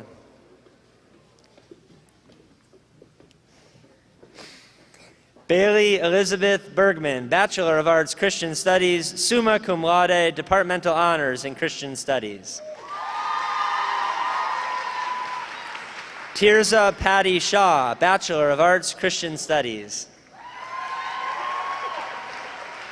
Hannah Wolf, Bachelor of Arts, Christian Studies and Political Economy, magna cum laude, Departmental Honors in Political Economy. Will the graduates in Classical Studies please come forward? Hannah M. Talkington, Bachelor of Arts, Greek and History, cum laude. Sydney Manning Sparks, Bachelor of Arts, Classics, summa cum laude, Departmental Honors in Classics. Ilana Gaynor, Bachelor of Arts, Latin, cum laude. Sarah Madeline Brown, Bachelor of Arts, English and Latin. Morgan Rose Besmer, Bachelor of Arts, Latin. Lindsay Louise Peterson, Bachelor of Arts, Latin.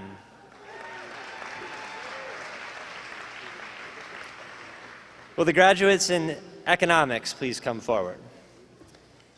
Everett Whitman Ives, Bachelor of Arts, Economics and History.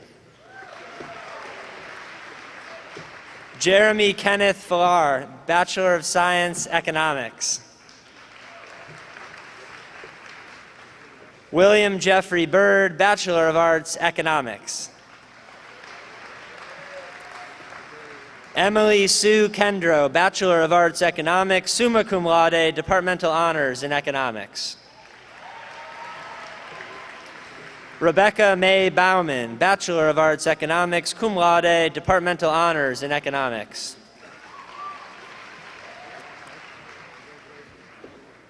Daniel William David, Bachelor of Arts, Economics. Colin Stewart Wilson, Bachelor of Arts, Economics, cum laude, Departmental Honors in Economics. Kevin Michael Ambrose, Bachelor of Arts, Economics and Politics. Nicholas Hall Anderson, Bachelor of Arts, Economics. Sylvia Louise Seeker, Bachelor of Science, Economics. Grace Elizabeth Van Lannen, Bachelor of Science, Economics and Mathematics, summa cum laude, Departmental Honors in Economics. Emily Ray Albert, Bachelor of Arts, Economics, magna cum laude, Departmental Honors in Economics. Anna Catherine Kucharski, Bachelor of Science, Economics. Dana Nicole Trowbridge, Bachelor of Arts, Economics. Ansley Dawn Brophy, Bachelor of Arts, Economics. Ellen Marine McNally, Bachelor of Arts, Economics and Spanish, summa cum laude, Departmental Honors in Economics. Sydney Jane Delp, Bachelor of Arts, Economics. Abby Rose Lovett, Bachelor of Arts, International Business and Foreign Language and Economics. Alexandra Savannah Moynes, Bachelor of Arts, Economics. Jack Benson Shannon, Bachelor of Arts, Economics and Latin, summa cum laude, Departmental Honors in Economics and Latin, graduate of the Honors Program, and class salutatorian.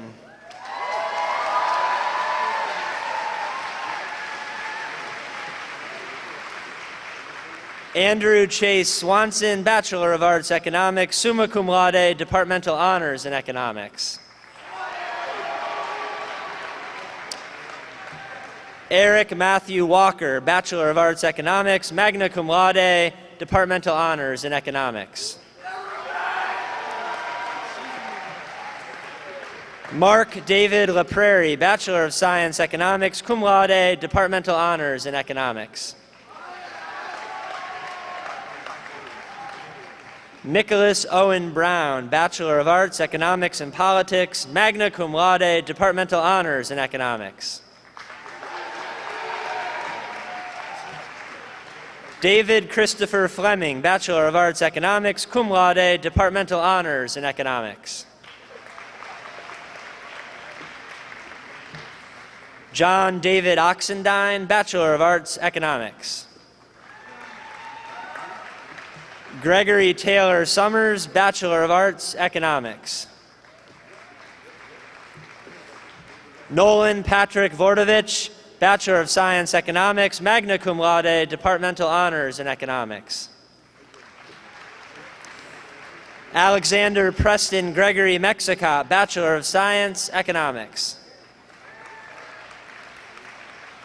Emily May Oren, Bachelor of Arts, Economics, cum laude, Departmental Honors in Economics. Will the graduates in English please come forward?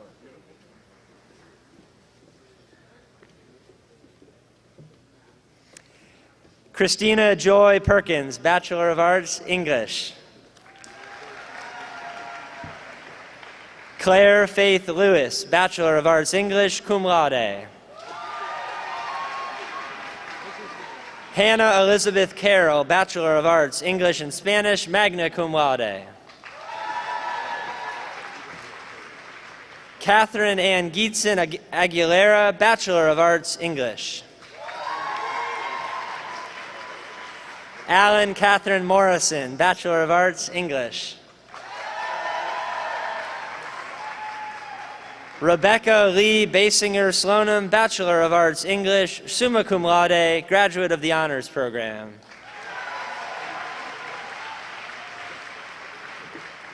Audrey Lorena Southgate, Bachelor of Arts, English, summa cum laude, Departmental Honors in English, graduate of the Honors Program. Madison Diane Carney, Bachelor of Arts, English and History, cum laude. Victoria Nicole Berry, Bachelor of Arts, English, summa cum laude. Bethany Nicole Schuler, Bachelor of Arts, English, magna cum laude. Jacqueline Ariella Frankel, Bachelor of Arts, English, magna cum laude.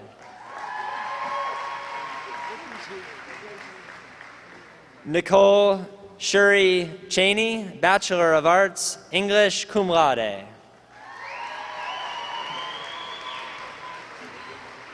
Amanda Joy Tyndall, Bachelor of Arts, English.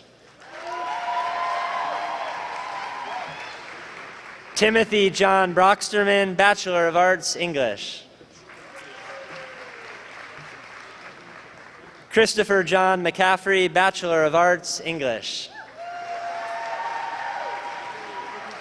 Aaron James Schreck, Bachelor of Arts, English, summa cum laude, graduate of the Honors Program.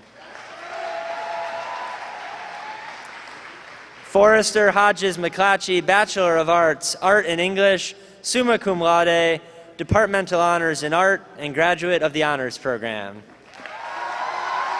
Congratulations. Phoebe Rebecca Kaltoff, Bachelor of Arts, English and Art, cum laude.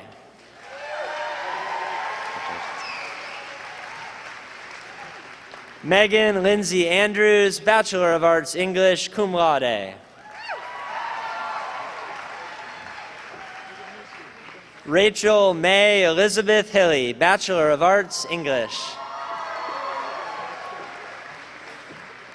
Amanda Caroline Gerke, Bachelor of Arts, English. Emma Julia Vinton, Bachelor of Arts, English, magna cum laude. Madeline Marie Martinez, Bachelor of Arts, English and Spanish, magna cum laude. Megan Elizabeth Scott, Bachelor of Arts, English, Honors Program. Minta Rosalind Ermer, Bachelor of Arts, English, magna cum laude. Natalie Christine McKee, Bachelor of Arts, English, summa cum laude. Mary Catherine Meyer, Bachelor of Arts, English, summa cum laude. Katrina Therese Kerwin, Bachelor of Arts, English, magna cum laude. Kristen M. Dow, Bachelor of Arts, English. Nafa Rose Knoll, Bachelor of Arts, English, summa cum laude. Kimberly Nicole Adkins, Bachelor of Arts, English. Megan Louise Polston, Bachelor of Arts, English. Sarah Elizabeth Klopfer, Bachelor of Arts, English, magna cum laude.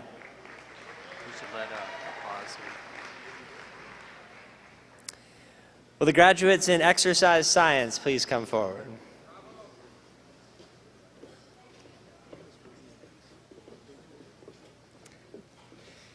Amberly Margaret Bailey, Bachelor of Science, Exercise Science, magna cum laude. Elise Christine Rempel, Bachelor of Science, Exercise Science. Lucia Catherine Rothis, Bachelor of Science, Exercise Science. Matthew James Hostrader, Bachelor of Science, Exercise Science, summa cum laude.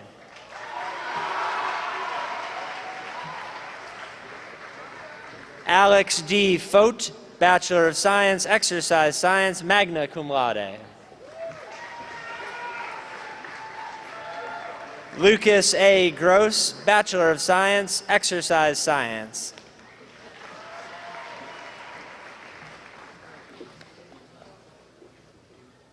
Sarah Josephine Toit, Bachelor of Science, Exercise Science. Kelsey Lynn Cromer, Bachelor of Science, Exercise Science. Kayla M. Geffert, Bachelor of Science, Exercise Science, cum laude.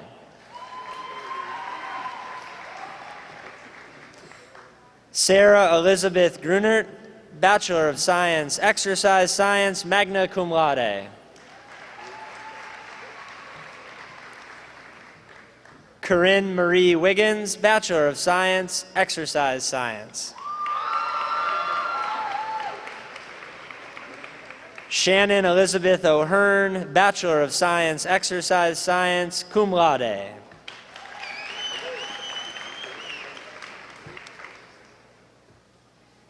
Will the graduates in financial management please come forward?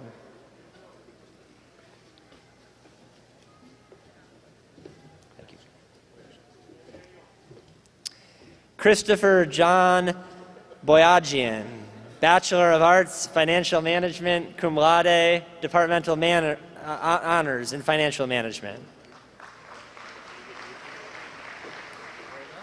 Daniel Joseph Bullitt, Bachelor of Science, Financial Management. Cole Richmond Service Benzing, Bachelor of Arts, Financial Management. Patrick Michael Nalepa, Bachelor of Arts, Financial Management, cum laude, Departmental Honors in Financial Management. Ryan Michael Jalalian, Bachelor of Arts, Financial Management, magna cum laude, Departmental Honors in Financial Management, graduate of the Honors Program. Kelsey A. Lozier, Bachelor of Arts, Financial Management in Spanish, magna cum laude, Departmental Honors in Financial Management.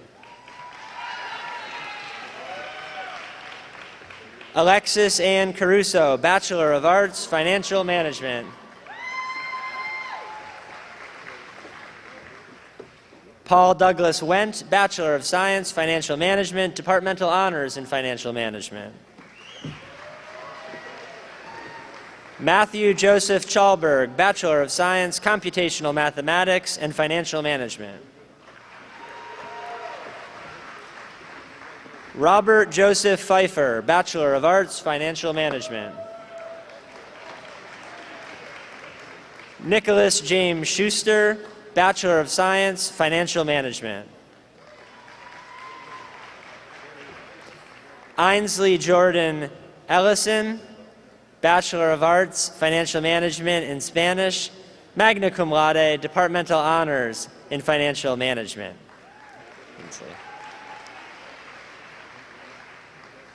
Christian Stoffel, Bachelor of Arts, Financial Management, magna cum laude, Departmental Honors in Financial Management. Jennifer Ann Wheeler, Bachelor of Arts, Financial Management, cum laude. Seth Aaron Kellicott, Bachelor of Science, Financial Management, cum laude, Departmental Honors in Financial Management. Bennett Thomas Lewis, Bachelor of Arts, Financial Management.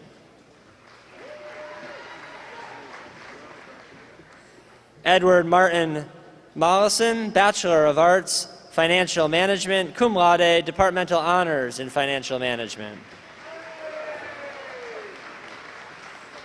William Kelly Albert, Bachelor of Arts, Financial Management. Wade Owen Wood, Bachelor of Arts, Financial Management. Christopher Jeffrey Mifsud, Bachelor of Arts, Financial Management. Keegan Michael Smith, Bachelor of Science, Financial Management, cum laude, Departmental Honors in Financial Management. Just for a sec. John Richard Haley, Bachelor of Arts, Financial Management, Departmental Honors in Financial Management. Matthew Lee Van Opstal, Bachelor of Arts, Financial Management. Will the graduates in French please come forward? Krista Emily Phillips, Bachelor of Arts, French.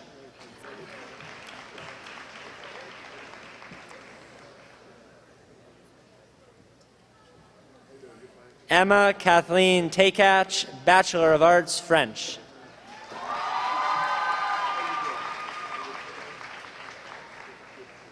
Heather Ann Linder, Bachelor of Arts, French and History. Francesca Taylor Crone, Bachelor of Arts, French and German.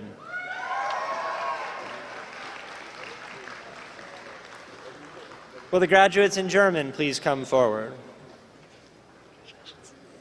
Vivian Elaine Hubanks, Bachelor of Arts, Politics and German.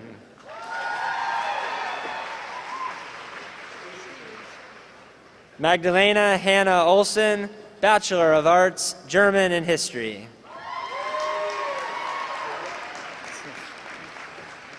William Thomas Gage, Bachelor of Arts, German and Spanish, cum laude.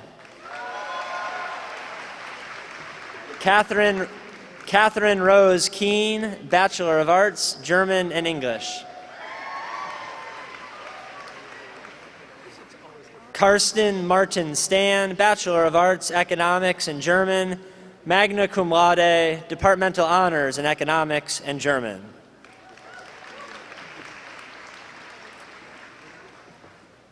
Will the graduates in Greek please come forward? History. Well, thank you. Okay. Sophia L. Coyne-Kosnak, Bachelor of Arts, History, magna cum laude. Elizabeth Sarah Barra, Bachelor of Arts, History. Elise Louise Marie Stefke, Bachelor of Arts, History.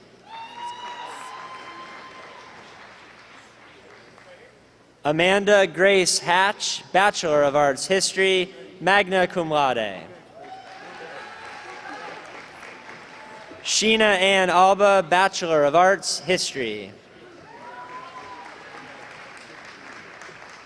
Kristen M. Berg, Bachelor of Arts, History, magna cum laude.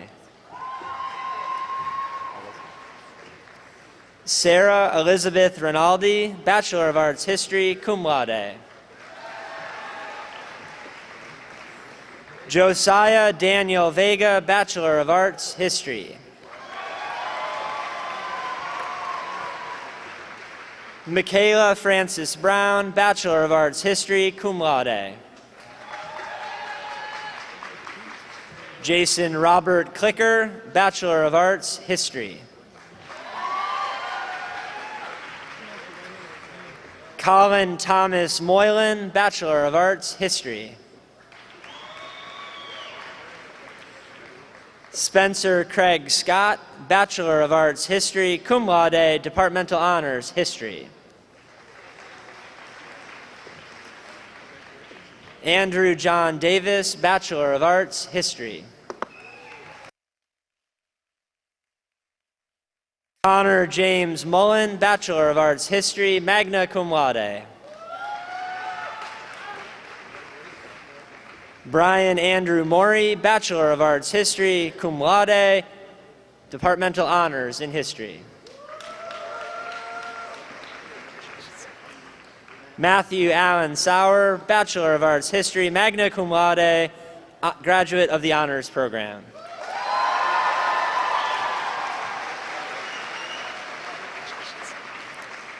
Tomas Antonio Valle, Bachelor of Arts, History, summa cum laude, departmental honors in History, graduate of the honors program.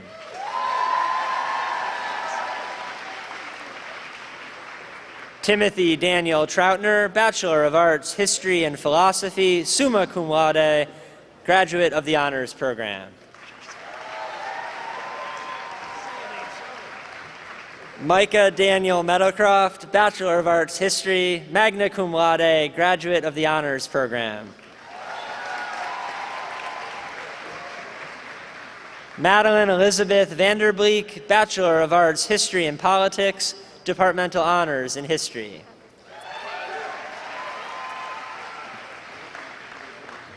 Kendall Shalene Karpak, Bachelor of Arts, History.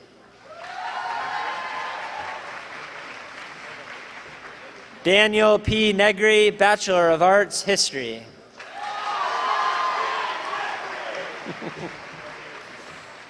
Emily Rose Peterson, Bachelor of Arts, History, cum laude.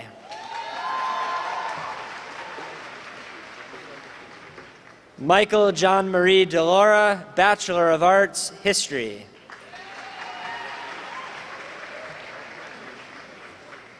Luke Allen Adams, Bachelor of Arts, History and Politics.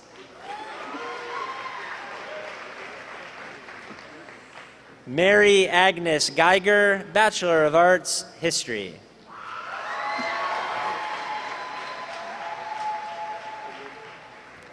Elizabeth Cheryl McManus Green, Bachelor of Arts, History, magna cum laude, graduate of the Honors Program.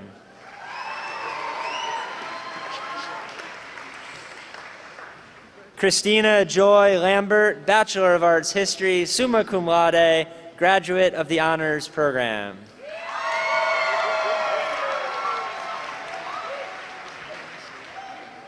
Marie Renee Wathen, Bachelor of Arts, History, magna cum laude, graduate of the Honors Program.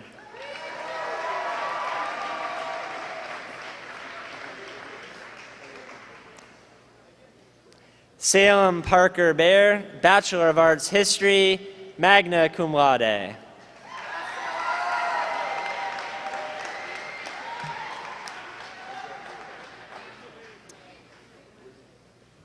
Will the graduates in International Studies, in Business and Foreign Language please come forward?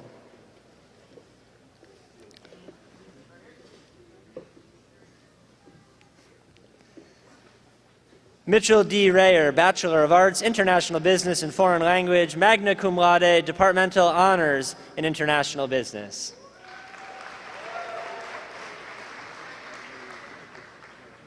Martha Frances Maxwell, Bachelor of Arts, International Business and Foreign Language, magna cum laude, Departmental Honors in International Business. Elizabeth Angela Picard, Bachelor of Arts, International Business and Foreign Language, magna cum laude, Departmental Honors in International Business. Will the graduates in Marketing please come forward?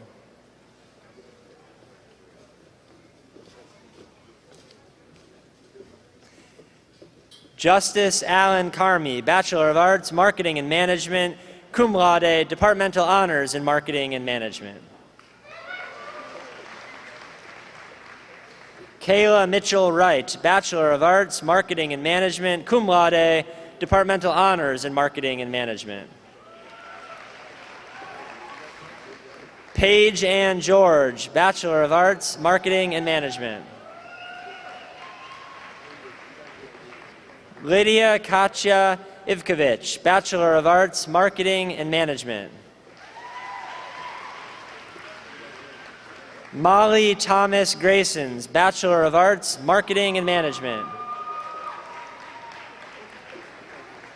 Kathleen Louise Burke, Bachelor of Arts, Marketing and Management.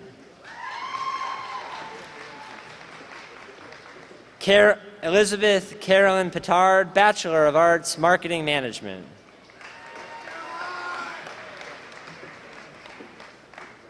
Cheyenne Williams, Bachelor of Arts, Marketing Management. Carson Rose Burt, Bachelor of Arts, Marketing Management.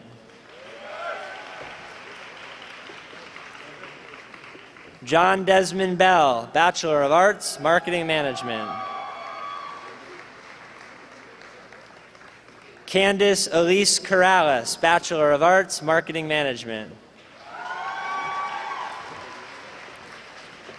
Janelle Ashlyn Beeman, Bachelor of Arts, Marketing Management, Departmental Honors in Marketing Management.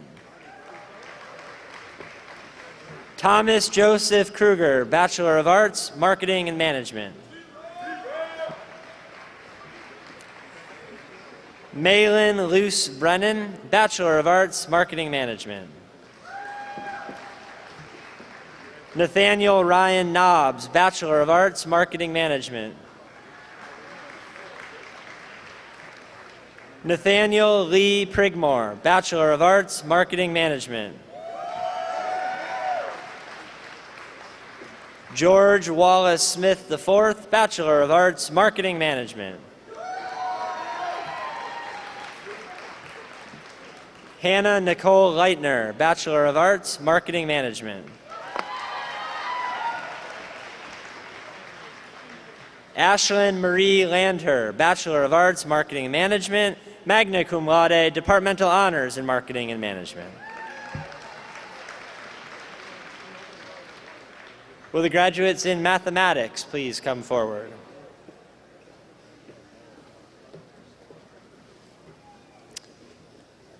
Daniel J. Garceau, Bachelor of Arts, Mathematics.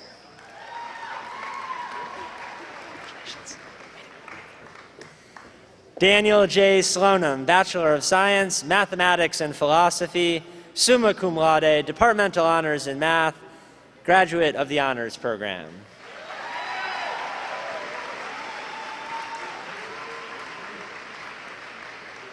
Amy Juliana Brennickmeyer, Bachelor of Arts, Mathematics. Kaylee Ann Cruikshank, Bachelor of Science, Economics and Mathematics.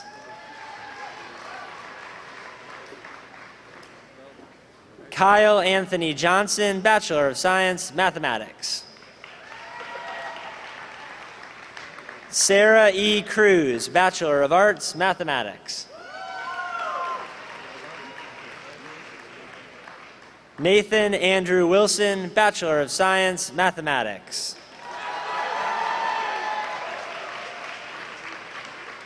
Will the graduates in music please come forward? Katrina Joy Bopp, Bachelor of Arts, Music, Departmental Honors in Music.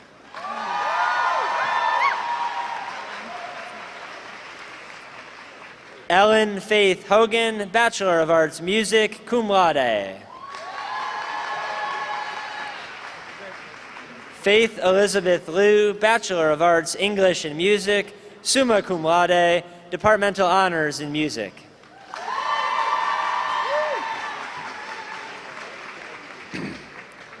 Grace Elise Hertz, Bachelor of Arts, Music and English, summa cum laude, Departmental Honors in Music, Honors Program graduate.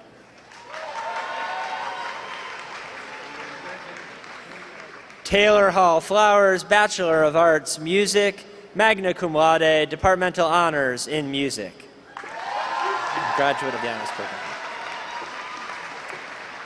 Will the graduates in philosophy please come forward? Kristen Elizabeth Malcolm, Bachelor of Arts, Politics and Philosophy, summa cum laude.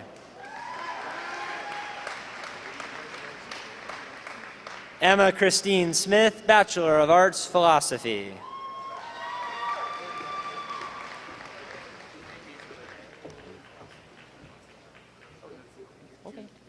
The graduate in Philosophy and Religion, please come forward. William Lee Shearer, Bachelor of Arts, Philosophy and Religion.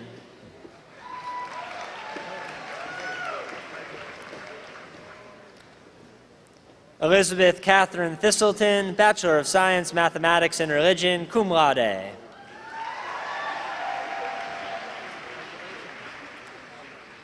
Rachel Lynn Blau, Bachelor of Arts, Religion. Erica Diane Heimbaugh, Bachelor of Arts, Religion, magna cum laude. Andrew James Vanderhorst, Bachelor of Arts, Economics, Mathematics, and Religion, summa cum laude, Departmental Honors in Economics. Will the graduates in Physical Ed please come forward? Alyssa Christine Jones, Bachelor of Arts, Physical Education. Zachary Scott Miller, Bachelor of Arts, Physical Education. Physics. Will the graduates in Physics please come forward? Sarah Elizabeth Johnson, Bachelor of Science, Physics and International Business and Foreign Language. Cody Daniel Jessup, Bachelor of Science, Politics and Physics, cum laude.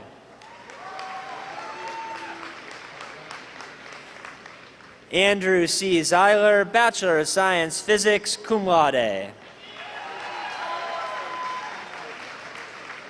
Will the graduates in political economy please come forward?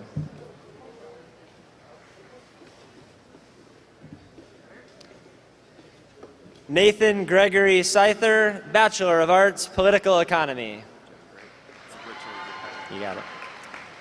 Richard Anthony Castor, Bachelor of Arts, Political Economy. Julianne Elizabeth Grignall, Bachelor of Arts, Political Economy. Nicholas Paul Taylor, Bachelor of Arts, Political Economy. Daniel John Pittman, Bachelor of Arts, Political Economy, Departmental Honors in Political Economy, cum laude. Matthew Robert Hazelton, Bachelor of Arts, Political Economy, magna cum laude, Departmental Honors in Political Economy.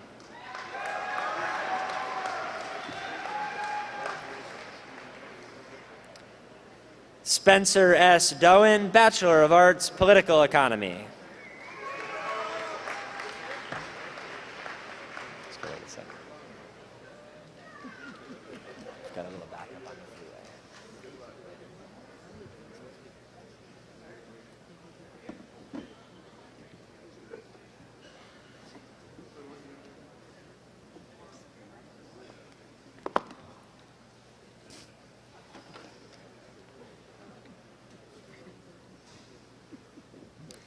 Christy Anna Allen, Bachelor of Arts, Political Economy, summa cum laude, Departmental Honors in Political Economy.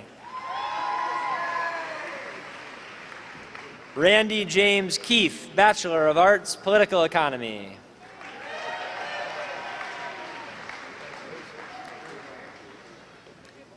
Megan Elizabeth Pradko, Bachelor of Arts, Political Economy, magna cum laude, Departmental Honors in Political Economy.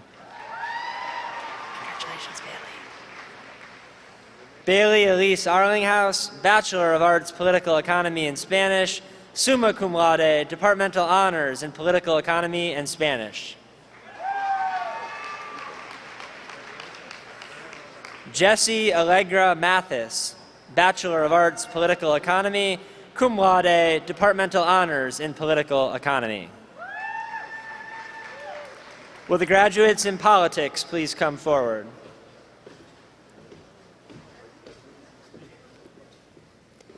Noah Donald Heiser, Bachelor of Arts, Politics.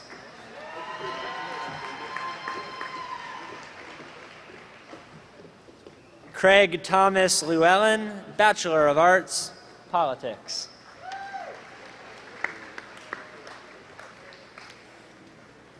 Alexis M. Allen, Bachelor of Arts, Politics, cum laude.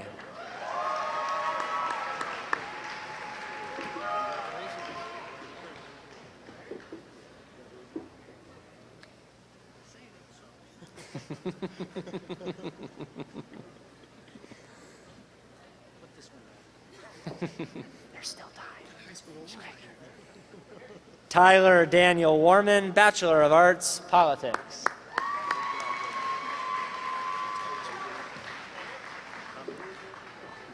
Dominic A. Restuccia, Bachelor of Arts, Politics.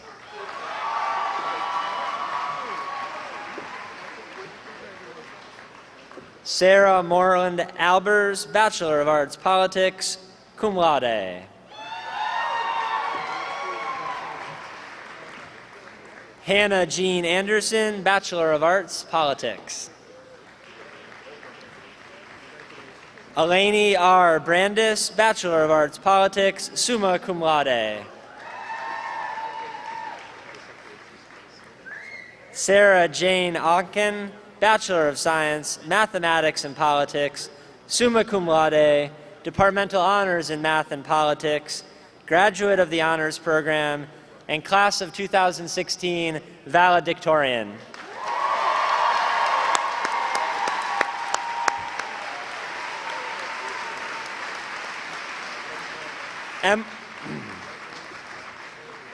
Emily Elizabeth Runge, Bachelor of Arts in Politics, summa cum laude, Departmental Honors in Politics, graduate of the Honors Program.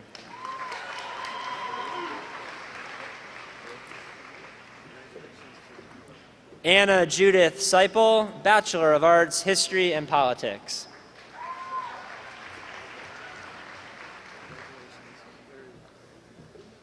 Jordan Leah Finney, Bachelor of Arts, History, Politics, Religion, and Spanish, cum laude, graduate of the Honors Program.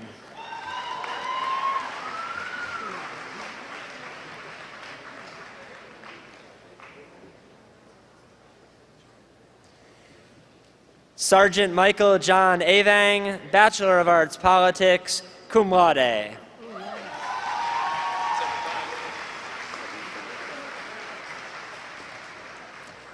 Second Lieutenant Josiah Mark Lippincott, Bachelor of Arts, Politics, summa cum laude, Departmental Honors in Politics, graduate of the Honors Program.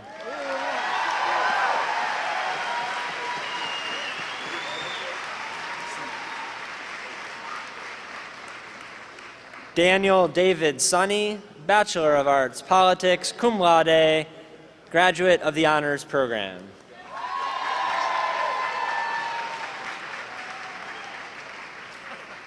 Austin Michael Prochko, Bachelor of Arts, Politics.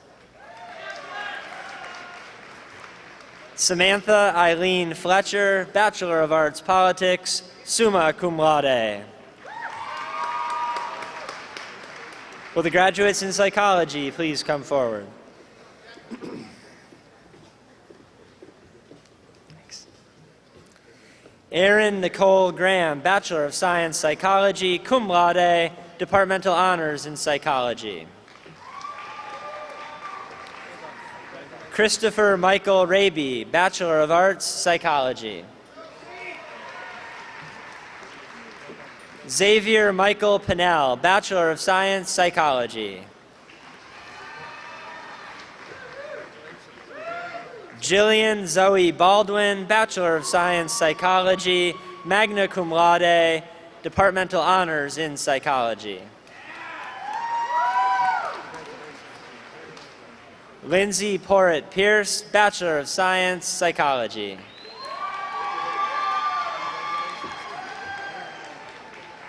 Elise Ann Byron, Bachelor of Arts, Spanish and Psychology, summa cum laude, Departmental Honors in Psychology. Emily Ann Wolfert, Bachelor of Arts, Psychology.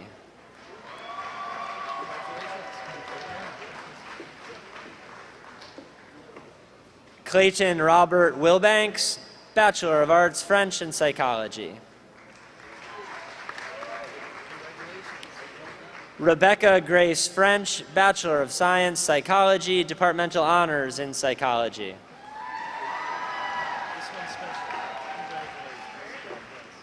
Antonia Lee Bush, Bachelor of Science, Psychology.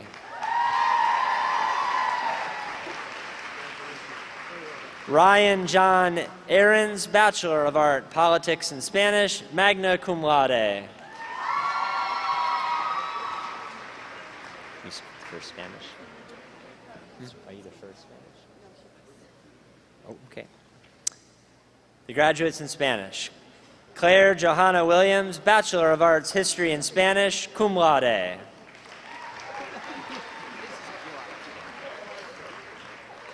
Marlena Marie Jackson, Bachelor of Arts, Spanish, magna cum laude, graduate of the Honors Program.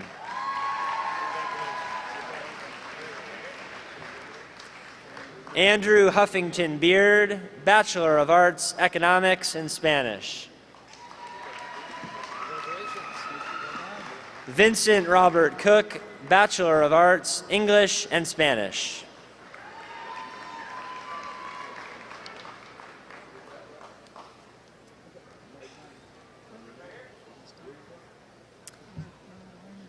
Will the graduates in speech please come forward?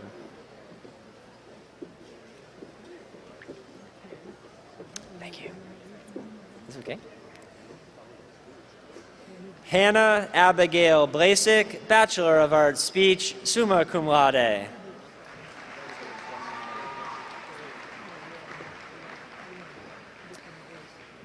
Anne Marie Tui, Bachelor of Arts, Speech.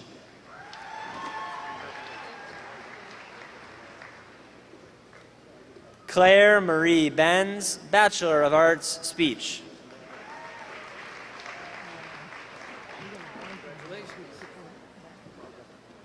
Christine Yuko Nishinaga, Bachelor of Arts, Speech, Departmental Honors, Speech.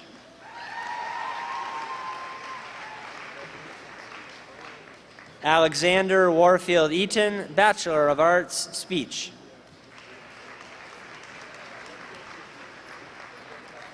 Savannah Ray Wairenga, Bachelor of Arts, Speech.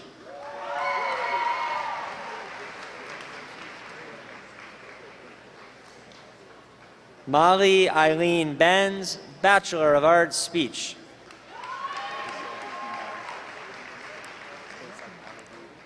Will the graduates in sports management please come forward?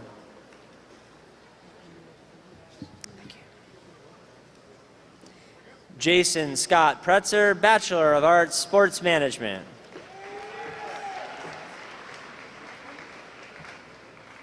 Elizabeth R. Hopkins, Bachelor of Arts, Sports Management.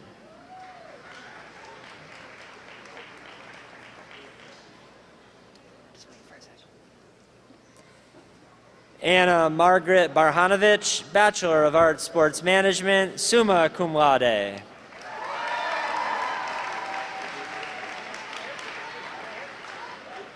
Madison Elise Berry, Bachelor of Arts, Sports Management. Will the graduates in sports psychology please come forward?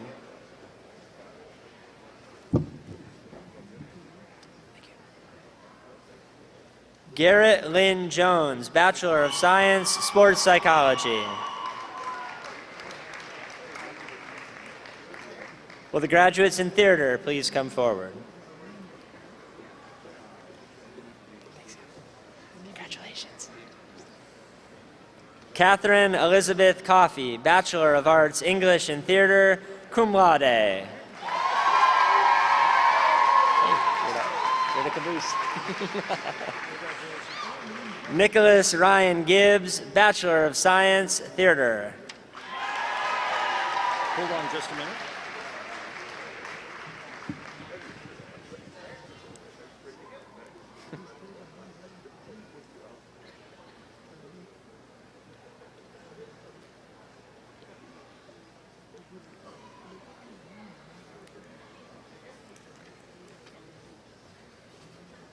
All set? Is there anyone remaining whose name has not been called in the graduating class of 2016? On behalf of the faculty and the college, congratulations, class of 2016.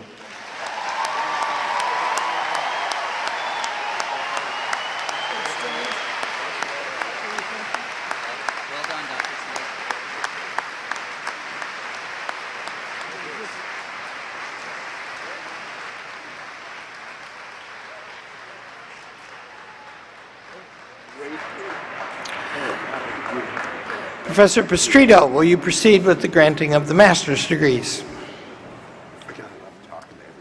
Will the Master of Arts graduates in politics please come forward?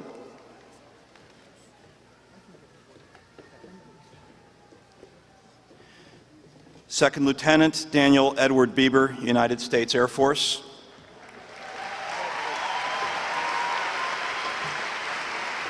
Paula Denise Brisky.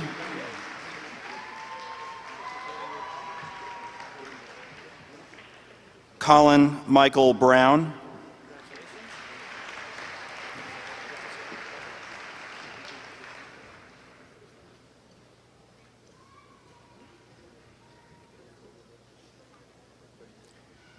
Bruno Cortez.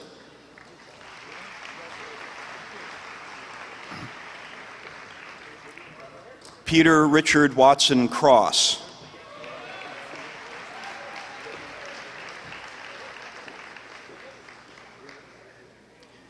Captain David Nicholas Stanford, United States Army.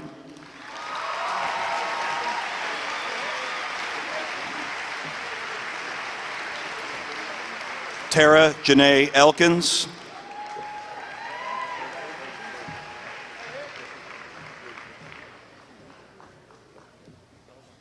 Clifford Paul Humphrey.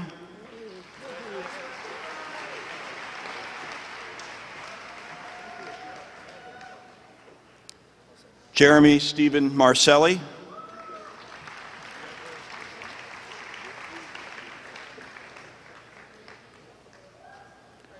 Moritz Peter Muka.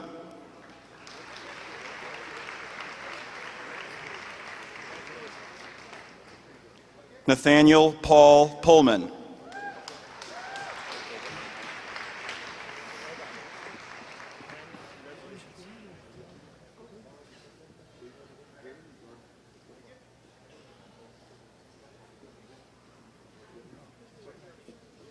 Zachary Taylor Reynolds.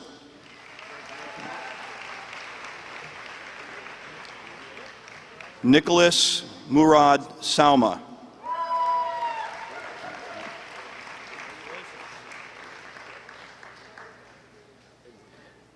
Thomas James Takama.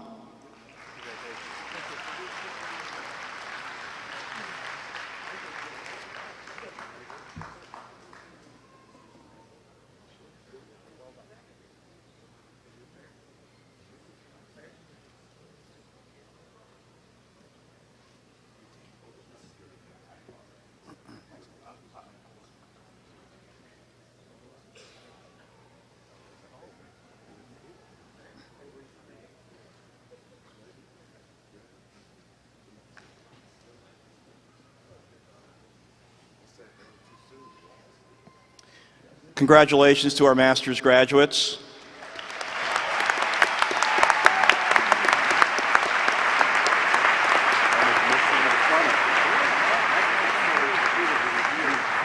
Dr. Arnn, the awarding of the master's degrees is complete.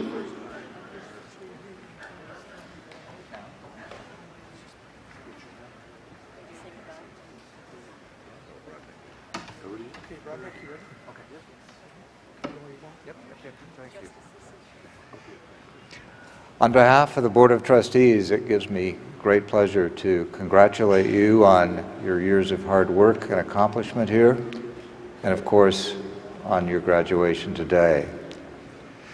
If I may go back some 4.5 years, I'd also like to salute you, and I assume in most cases your parents, on your selection of this school. You truly, I may have a bit of bias, but you truly could not have made a better choice. My guess is that you might have received an education, the quality of which would roughly equal what you have received here at but half a dozen other schools about the country. This is an amazing place. And from the providential Dr. Arnn, through these amazing men and women who have taught you over your 4 years here, to the highly capable administrators and the amazing support staff, this college has but one major problem in my estimation. It is unique. If this country is to be saved, it will be saved in no small measure by young men and women leaving this place, going forward to share what they have learned here. As you leave, consider it an obligation that you hold, along with your degree, to share the superior education and knowledge that you have gotten here. You know things that the bulk of your contemporaries about the country have no sense of. You have an appreciation for the founding of this country, how it was founded, why it was founded, and what it's all about. Whatever you do as you leave here to form your families and pursue your careers, bear that obligation in mind. Share what you have learned here with the rest of the country. We are obliged, I think, all of us here, to share what we know in an effort to try and save our once wonderful country. Again, from the board, our warmest congratulations and our very best wishes to each of you for very successful, very wonderful lives. Godspeed.